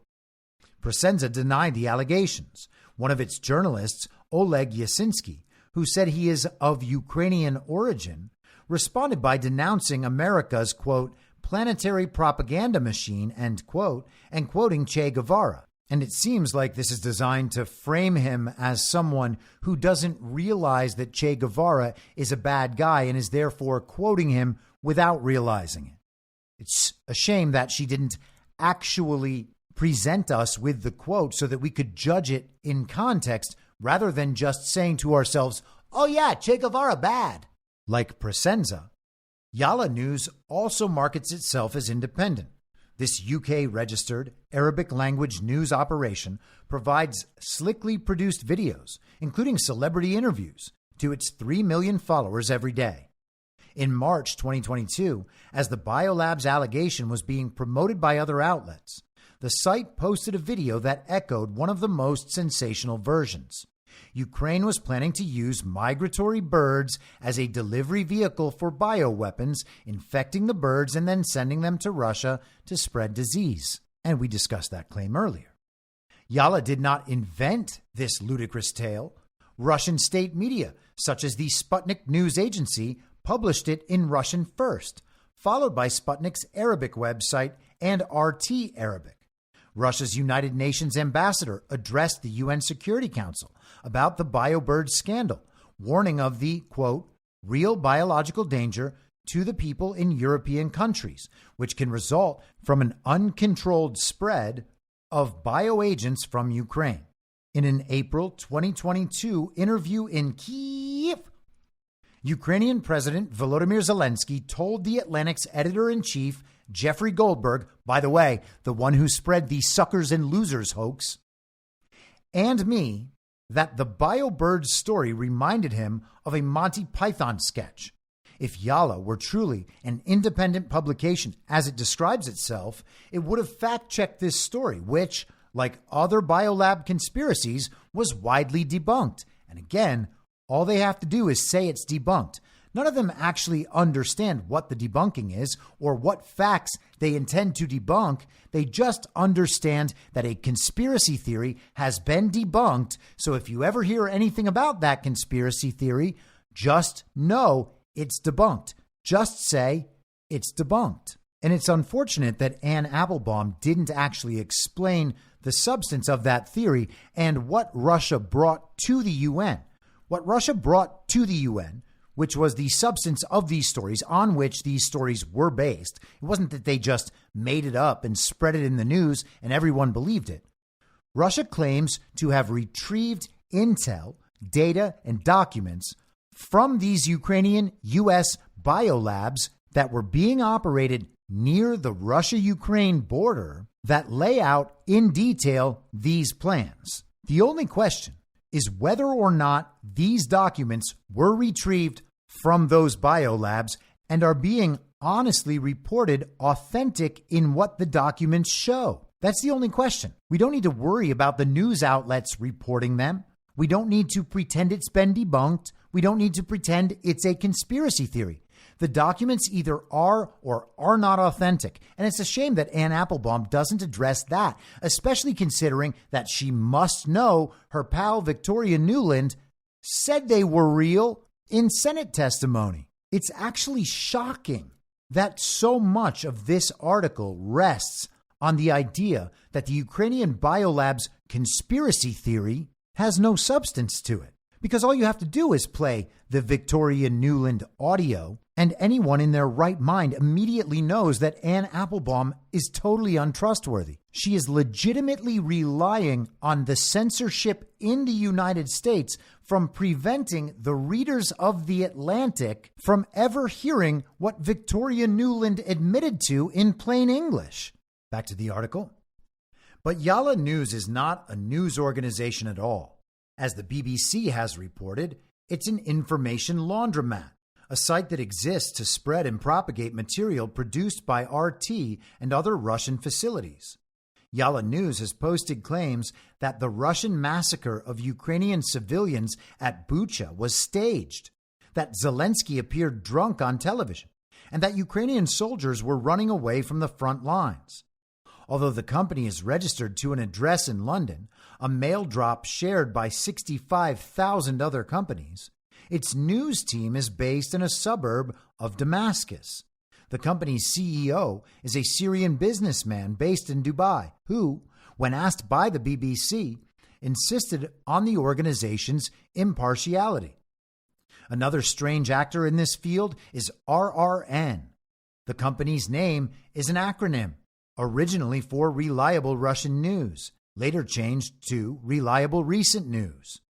Created in the aftermath of Russia's invasion of Ukraine, RRN, part of a bigger information laundering operation known to investigators as Doppelganger, is primarily a typo squatter, a company that registers domain names that look similar to real media domain names.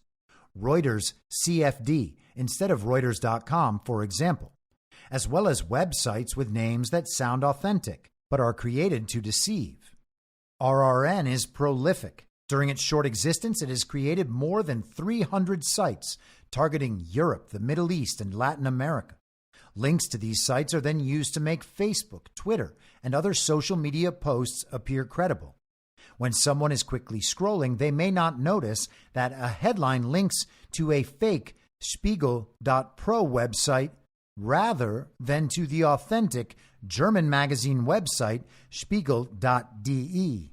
Doppelganger's efforts, run by a clutch of companies in Russia, have varied widely and seem to have included fake NATO press releases with the same fonts and design as genuine releases, revealing that NATO leaders were planning to deploy Ukrainian paramilitary troops to France to quell pension protests.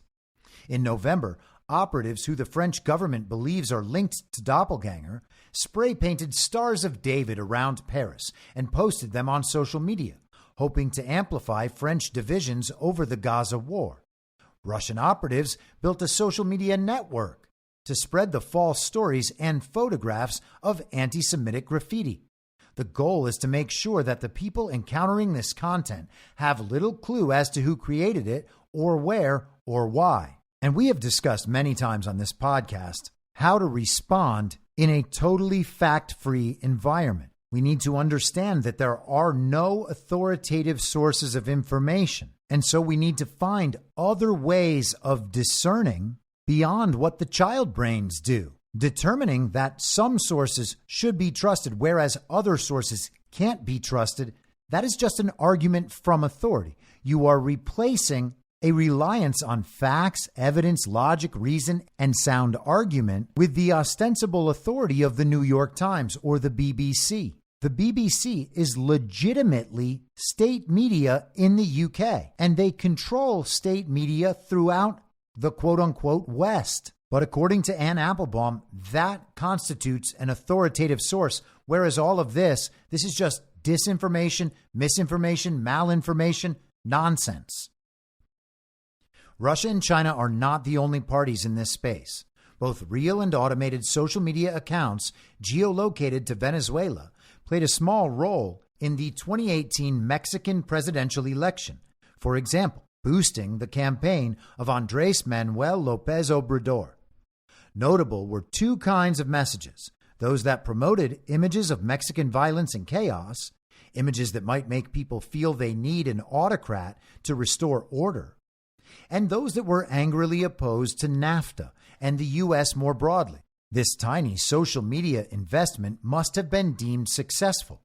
After he became president, López Obrador engaged in the same kinds of smear campaigns as unelected politicians in autocracies, empowered and corrupted the military, undermined the independence of the judiciary, and otherwise degraded Mexican democracy.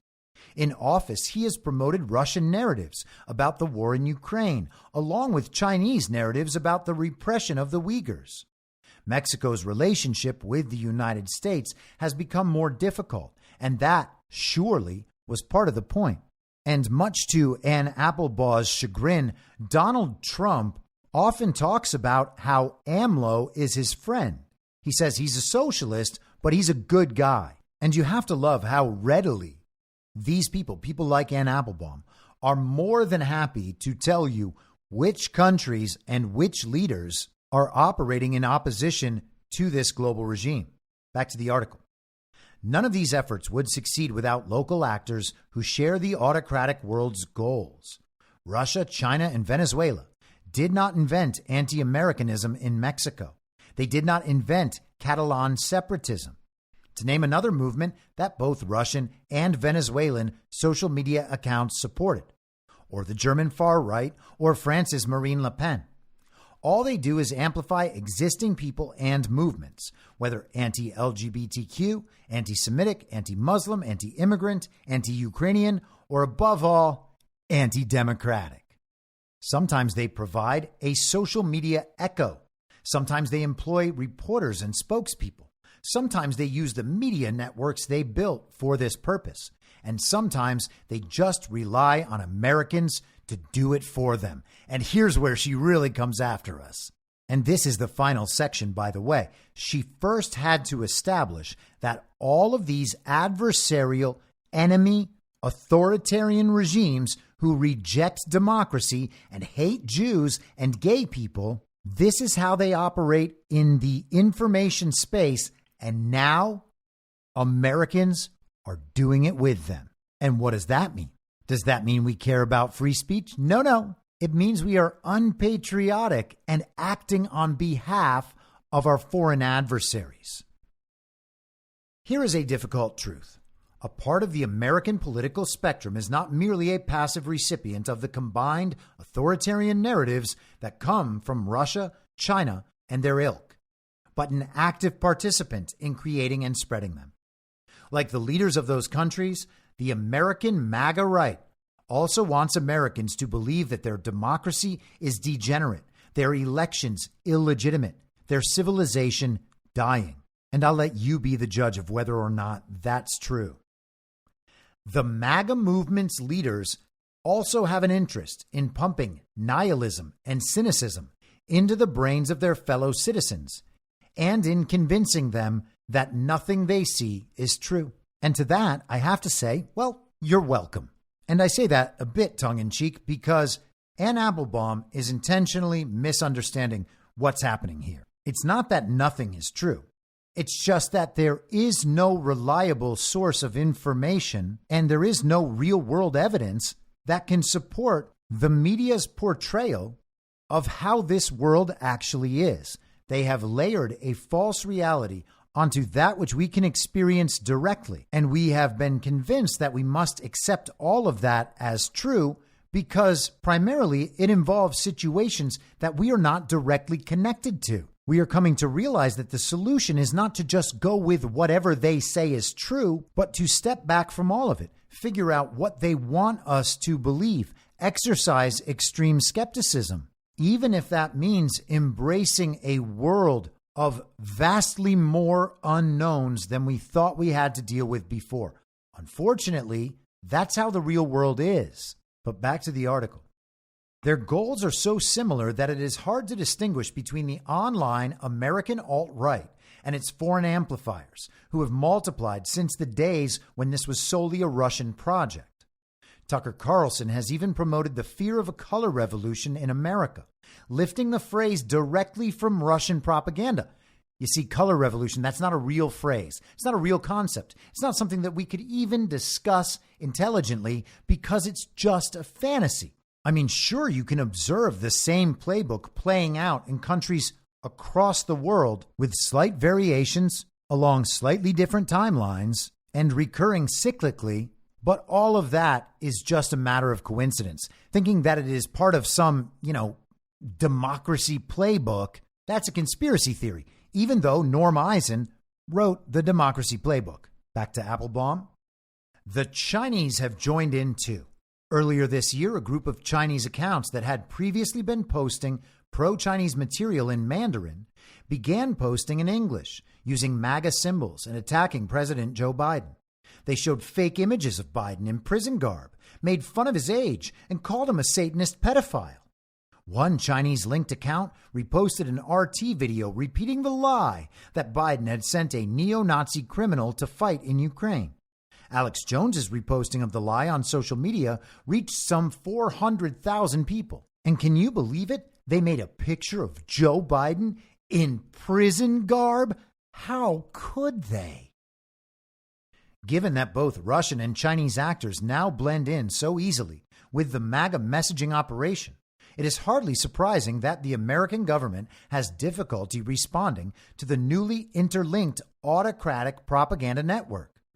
American government-backed foreign broadcasters, Voice of America, Radio Free Europe, Radio Liberty, Radio Farda, Radio Marti, still exist, but neither their mandate nor their funding has changed much in recent years. The intelligence agencies continue to observe what happens. There is a Foreign Malign Influence Center under the Office of the Director of National Intelligence, but they are by definition not part of the public debate. The only relatively new government institution fighting anti-democratic propaganda is the Global Engagement Center, but it is in the State Department, and its mandate is to focus on authoritarian propaganda outside the United States. Established in 2016, it replaced the Center for Strategic Counterterrorism Communications, which sought to foil the Islamic State and other jihadist groups that were recruiting young people online. In 2014 and 2015, as the scale of Russian disinformation campaigns in Europe were becoming better known, Congress designated the GEC to deal with Russian as well as Chinese, Iranian, and other propaganda campaigns around the world, although not, again, inside the United States. Throughout the Trump administration, the organization languished under the direction of a president who himself repeated Russian propaganda lines during the 2016 campaign. Obama founded ISIS, for example, and Hillary will start World War III. Both of those, by the way, absolutely true. You can see the products of those realities playing out in the narrative right now. Today, the GEC is run by James Rubin, a former State Department spokesman from the Bill Clinton era. It employs 125 people and has a budget of $61 million, hardly a match for the many billions that China and Russia spend building their media networks. So she wants more government money going to these State Department aligned organizations to influence the information environment in America. She is lamenting the fact that China and Russia have supposedly built entire media networks, and the U.S. government is unable to do the same in order to propagandize and censor American citizens and to control what information they're able to access. The organizations she just described are the organizations discussed in the Twitter files and the Facebook files. These are the parts of the censorship industrial complex, and she is sad that they're not more effective and not more well-funded. They're not bigger and more able to control the American conversation. But it is beginning to find its footing, handing out small grants to international groups that track and reveal foreign disinformation operations. You have to wonder if they're just funding Bellingcat. It's now specializing in identifying covert propaganda campaigns before they begin, with the help of U.S. intelligence agencies. Rubin calls this pre-bunking and describes it as kind of inoculation. If journalists and governments know that this is coming, then when it comes, they will recognize it. Yes, they'll be much better prepared to censor if they understand that any information that conflicts with the regime's agenda must be foreign propaganda. Then all they have to do is judge whether or not they like certain information. And if they decide that they don't like it, well, you just censor it because it must be foreign propaganda. And like I said, this is really long, but we are coming down to the end, I promise. The revelation in November of the Russian ties to seemingly native left-wing websites in Latin America, including Presenza, was one such effort. More recently, the GEC published a report on the African Initiative, an agency that had planned a huge campaign to discredit Western health philanthropy. That's like Bill Gates and Gavi and the vaccine programs that have maimed and killed countless Africans. But let's continue. Starting with rumors about a new virus supposedly spread by mosquitoes. The idea was to smear Western doctors, clinics, and philanthropists, and to build a climate of distrust around Western medicine, much as Russian efforts helped build a climate of distrust around Western vaccines during the pandemic. No, that was Western medicine that discredited itself. That was the official media sources, the authoritative sources that discredited Western medicine and philanthropists. The echo chamber that Anne Applebaum herself must be in to believe that defending the philanthropists is going to be looked upon well. It really is incredible. She is legitimately defending Bill Gates and George Soros and their allies and trying to protect them from the spread of what she calls disinformation, but which is actually just the record of what they have done. The GEC identified the Russian leader of the project, Artem Sergeyevich Kuryev, noted that several employees had come to the African Initiative from the Wagner Group and located two of its offices in Mali and Burkina Faso. Hey, those are places that have thrown the global regime out in what people like Anne Applebaum call coups. Rubin and others subsequently spent a lot of time talking with regional reporters about the African Initiative's plans so that, quote, people will recognize them, end quote, when they launch. Dozens of articles in English, Spanish, and other languages have described these operations, as have thousands of social media posts. Eventually, the goal is to create an alliance of other nations who also want to share information about planned and ongoing information operations so that everyone knows they are coming. It sounds like they are just trying to find a centralized hub for anything true in the world that might be damaging to their agenda and to their public image, and then make sure to call it disinformation and censor it before anyone knows what's going on so that all that remains is the authoritative source. It's a great idea, Applebaum writes, but no equivalent agency functions inside the United States. Some social media companies have made purely voluntary efforts to remove foreign government propaganda. Purely voluntary. Purely voluntary. Sometimes after being tipped off by the U.S. government, but mostly on their own. You see that? There's no interference. The government is not trying to censor through big tech. Big tech is doing it on their own, sometimes with a little help. In the U.S., Facebook created a security policy unit that still regularly announces when it discovers, quote, coordinated inauthentic behavior, meaning accounts that are automated and or evidently part of a planned operation from usually Russian, Iranian, or Chinese sources, and then takes down the posts.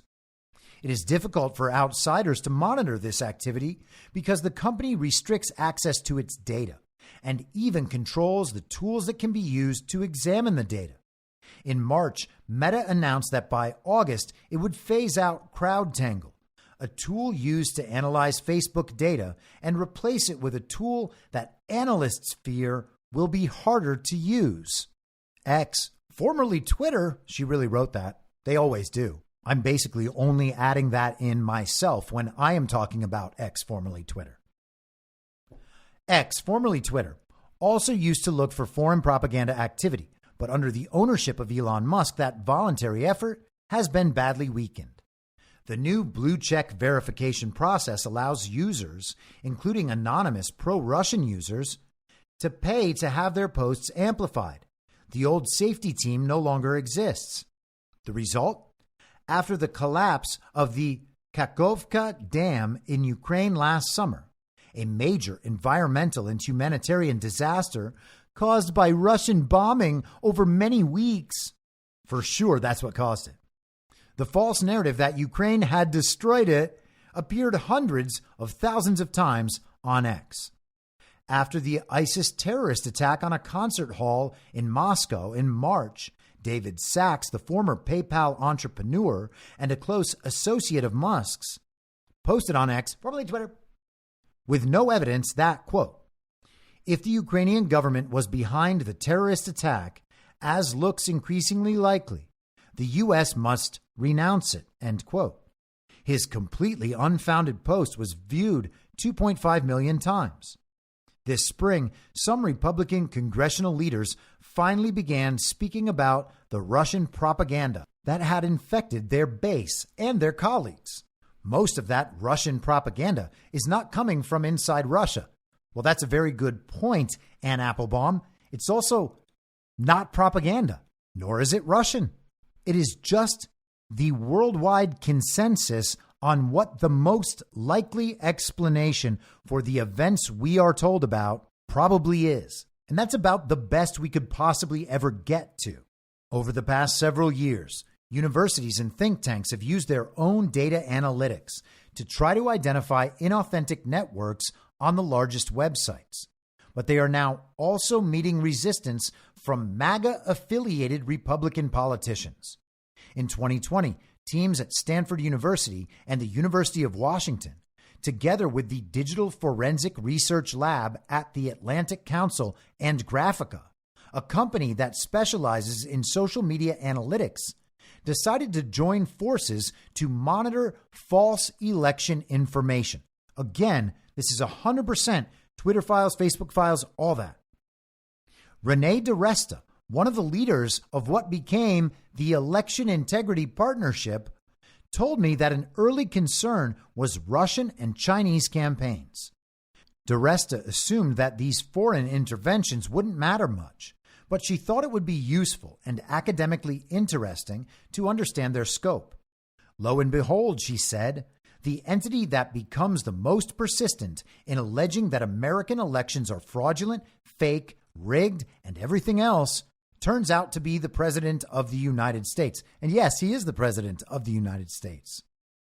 The Election Integrity Partnership tracked election rumors coming from across the political spectrum, but observed that the MAGA right was far more prolific and significant than any other source.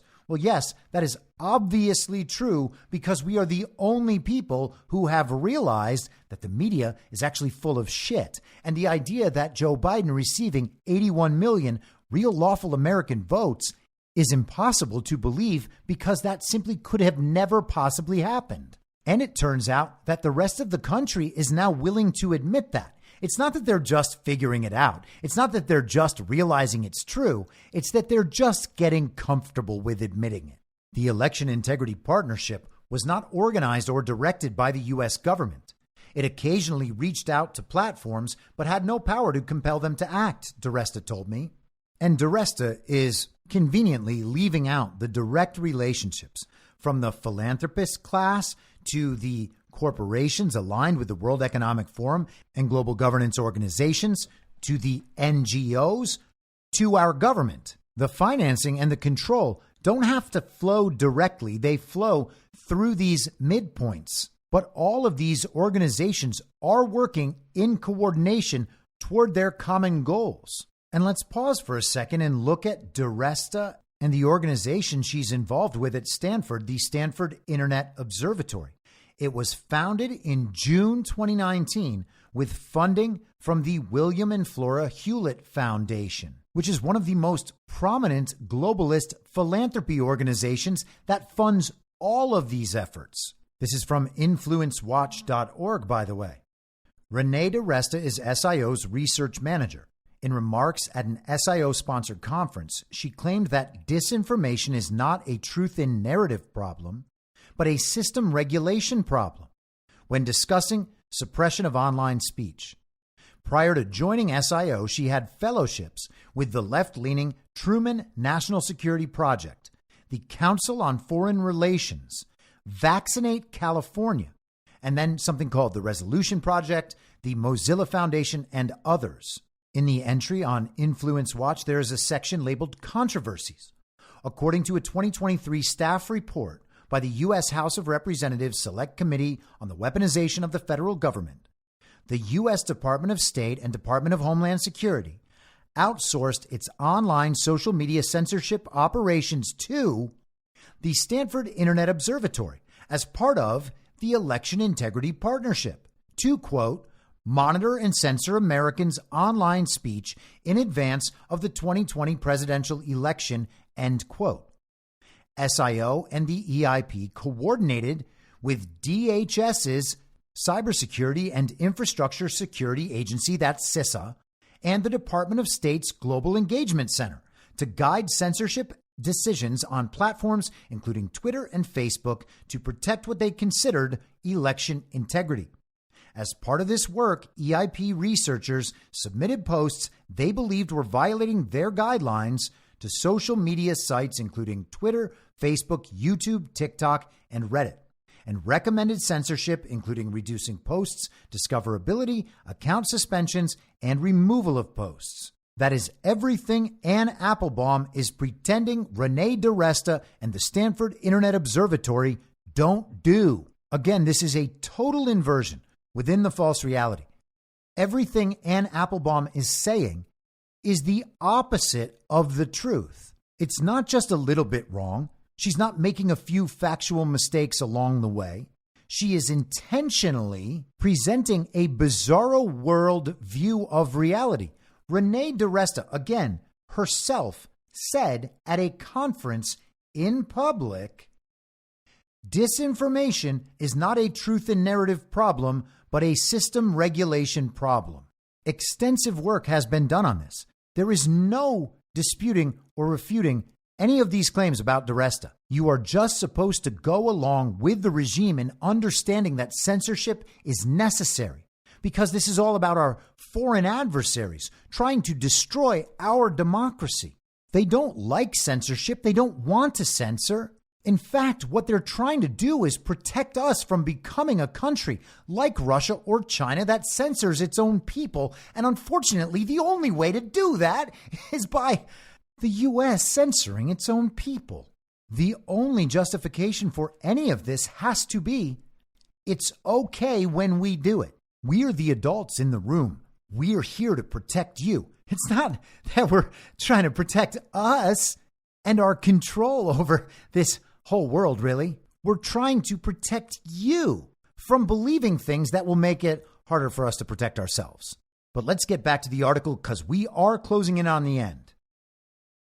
Nevertheless, the project became the focus of a complicated MAGA world conspiracy theory about alleged government suppression of free speech, and it led to legal and personal attacks on many of those involved. See, again, it's just a conspiracy theory. The project had been smeared and mischaracterized by some of the journalists attached to Musk's Twitter files investigation and by Representative Jim Jordan's Select Subcommittee on the Weaponization of the Federal Government. A series of lawsuits alleging that the U.S. government sought to suppress conservative speech, including one launched by Missouri and Louisiana that has now reached the Supreme Court, weird for a conspiracy theory, has effectively tried to silence organizations that investigate both domestic and foreign disinformation campaigns, overt and covert. To state baldly what is happening, The Republican Party's right wing is actively harassing legitimate, good faith efforts to track the production and dissemination of autocratic disinformation here in the United States. So once again, it turns out that we MAGA extremists, we're responsible for all of this, including our own oppression. If we would just simply agree that everything they say is true, then we wouldn't feel oppressed by the censorship. We would welcome it. All that's really required of us is that we get down on our knees and grovel before the television forever. Over time, the attack on the Election Integrity Partnership has itself acquired some of the characteristics of a classic information laundering operation.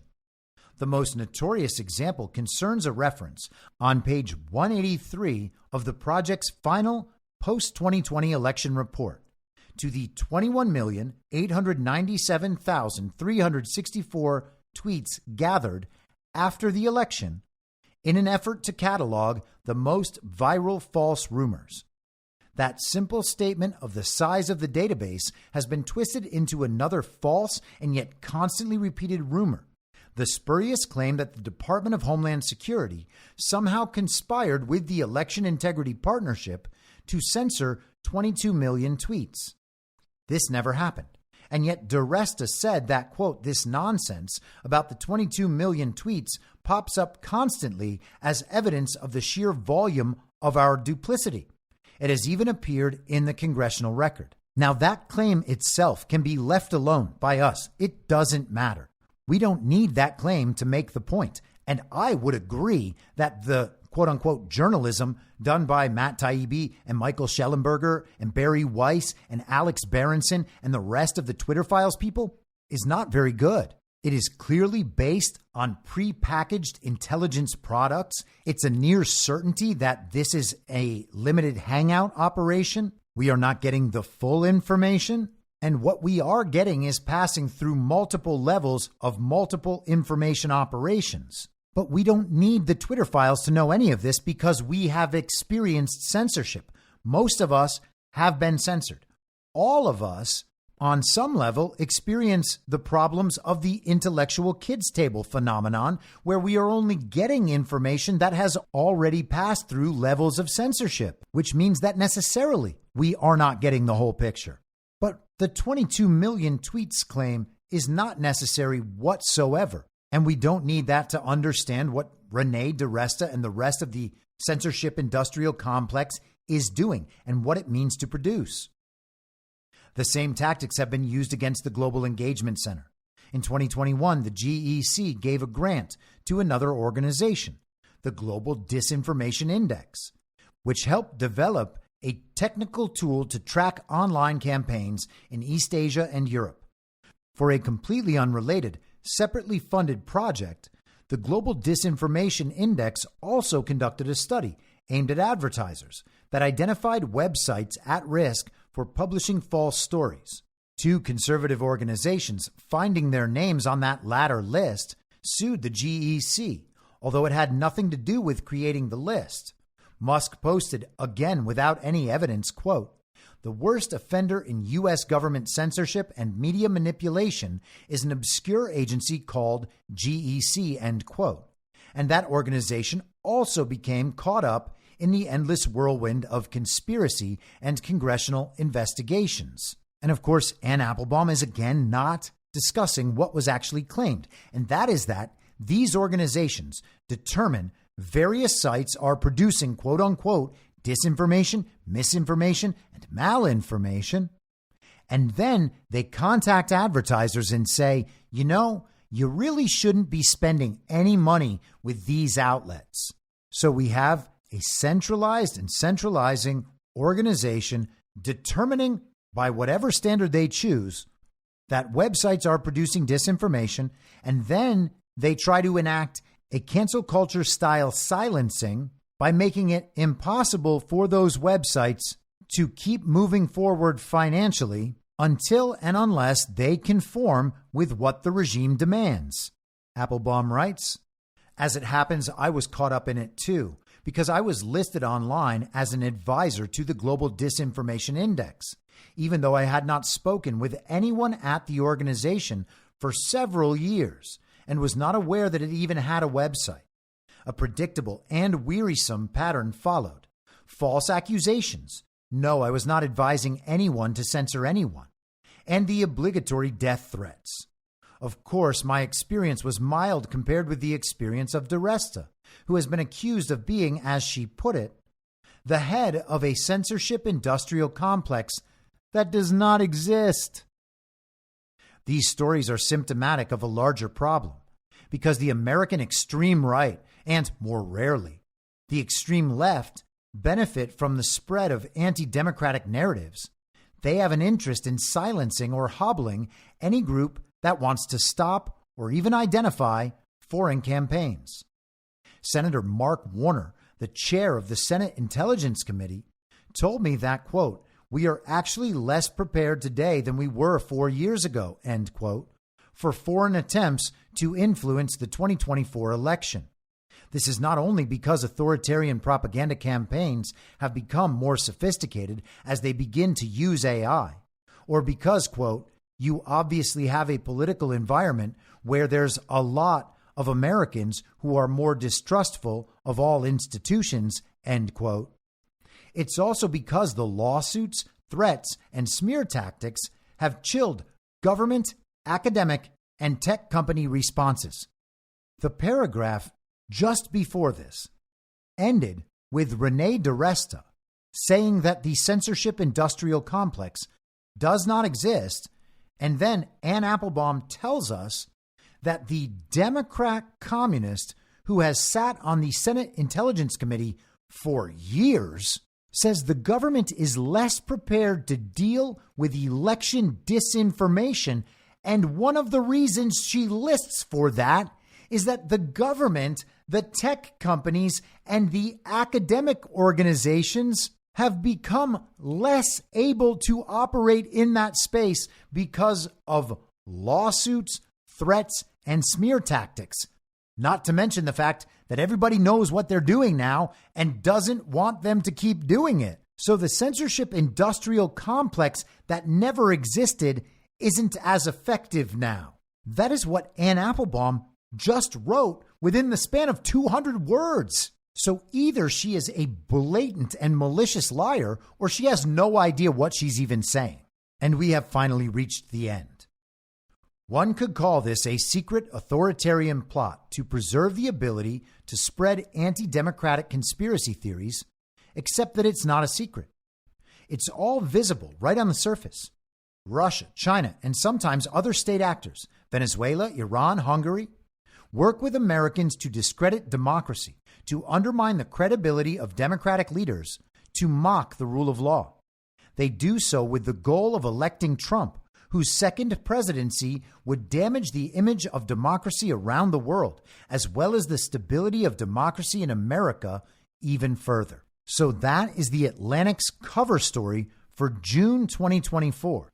What she just described is a decentralized international conglomerate that formed on its own and is now propagandizing the entire world with the help of MAGA extremists in America.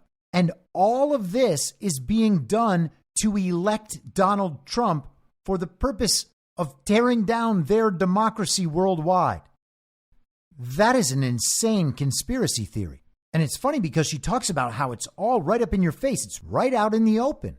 It's not like the BBC's Trusted News Initiative that they wrote countless articles about to convince everyone that the censorship industrial complex and the propaganda apparatus that they've been operating for a very long time is actually just good for everyone. It's not like what the tech companies are actually doing, where they apply warning labels to the content of normal Americans or shadow ban them or kick them off the platform. It's not that kind of up in your face. It's the kind of up in your face where you can only see that it's happening through the understanding that no one believes people like Anne Applebaum anymore, and she doesn't know how to deal with that.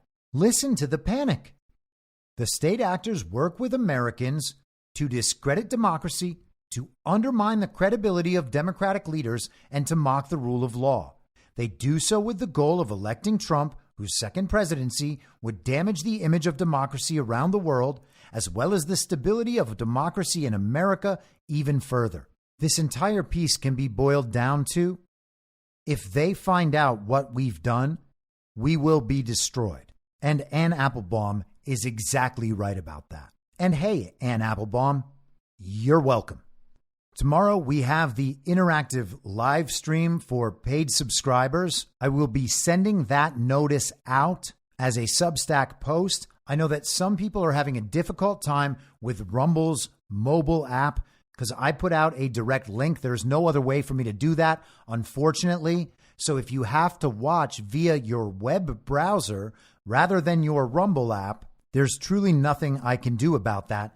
The web browser version of Rumble isn't all that bad. So I guess I would recommend that as your best option. I'm honestly not sure what else to tell you. And I'm not sure there's a workaround for that, at least not in the near term. But otherwise, I will be back on Thursday at the same reasonable time on the same reasonable podcast network. I don't have a network. Masks and lockdowns don't work. They lied to you about a pandemic. And Joe Biden will never be president. In my mind, that's the end game. If you're listening to this episode for free, you can support me and support the show and the work I do by signing up for a paid subscription at imyourmoderator.substack.com. You can do so for as low as $50 a year or $5 a month. Comes out to under $0.25 per episode, and you'll blast right through the paywall for all of the writing. The merch store is www.cancelcouture.com, and you can find everything else by heading to Linktree, linktree.com/I'mYourModerator. And I'll see you soon out on the range.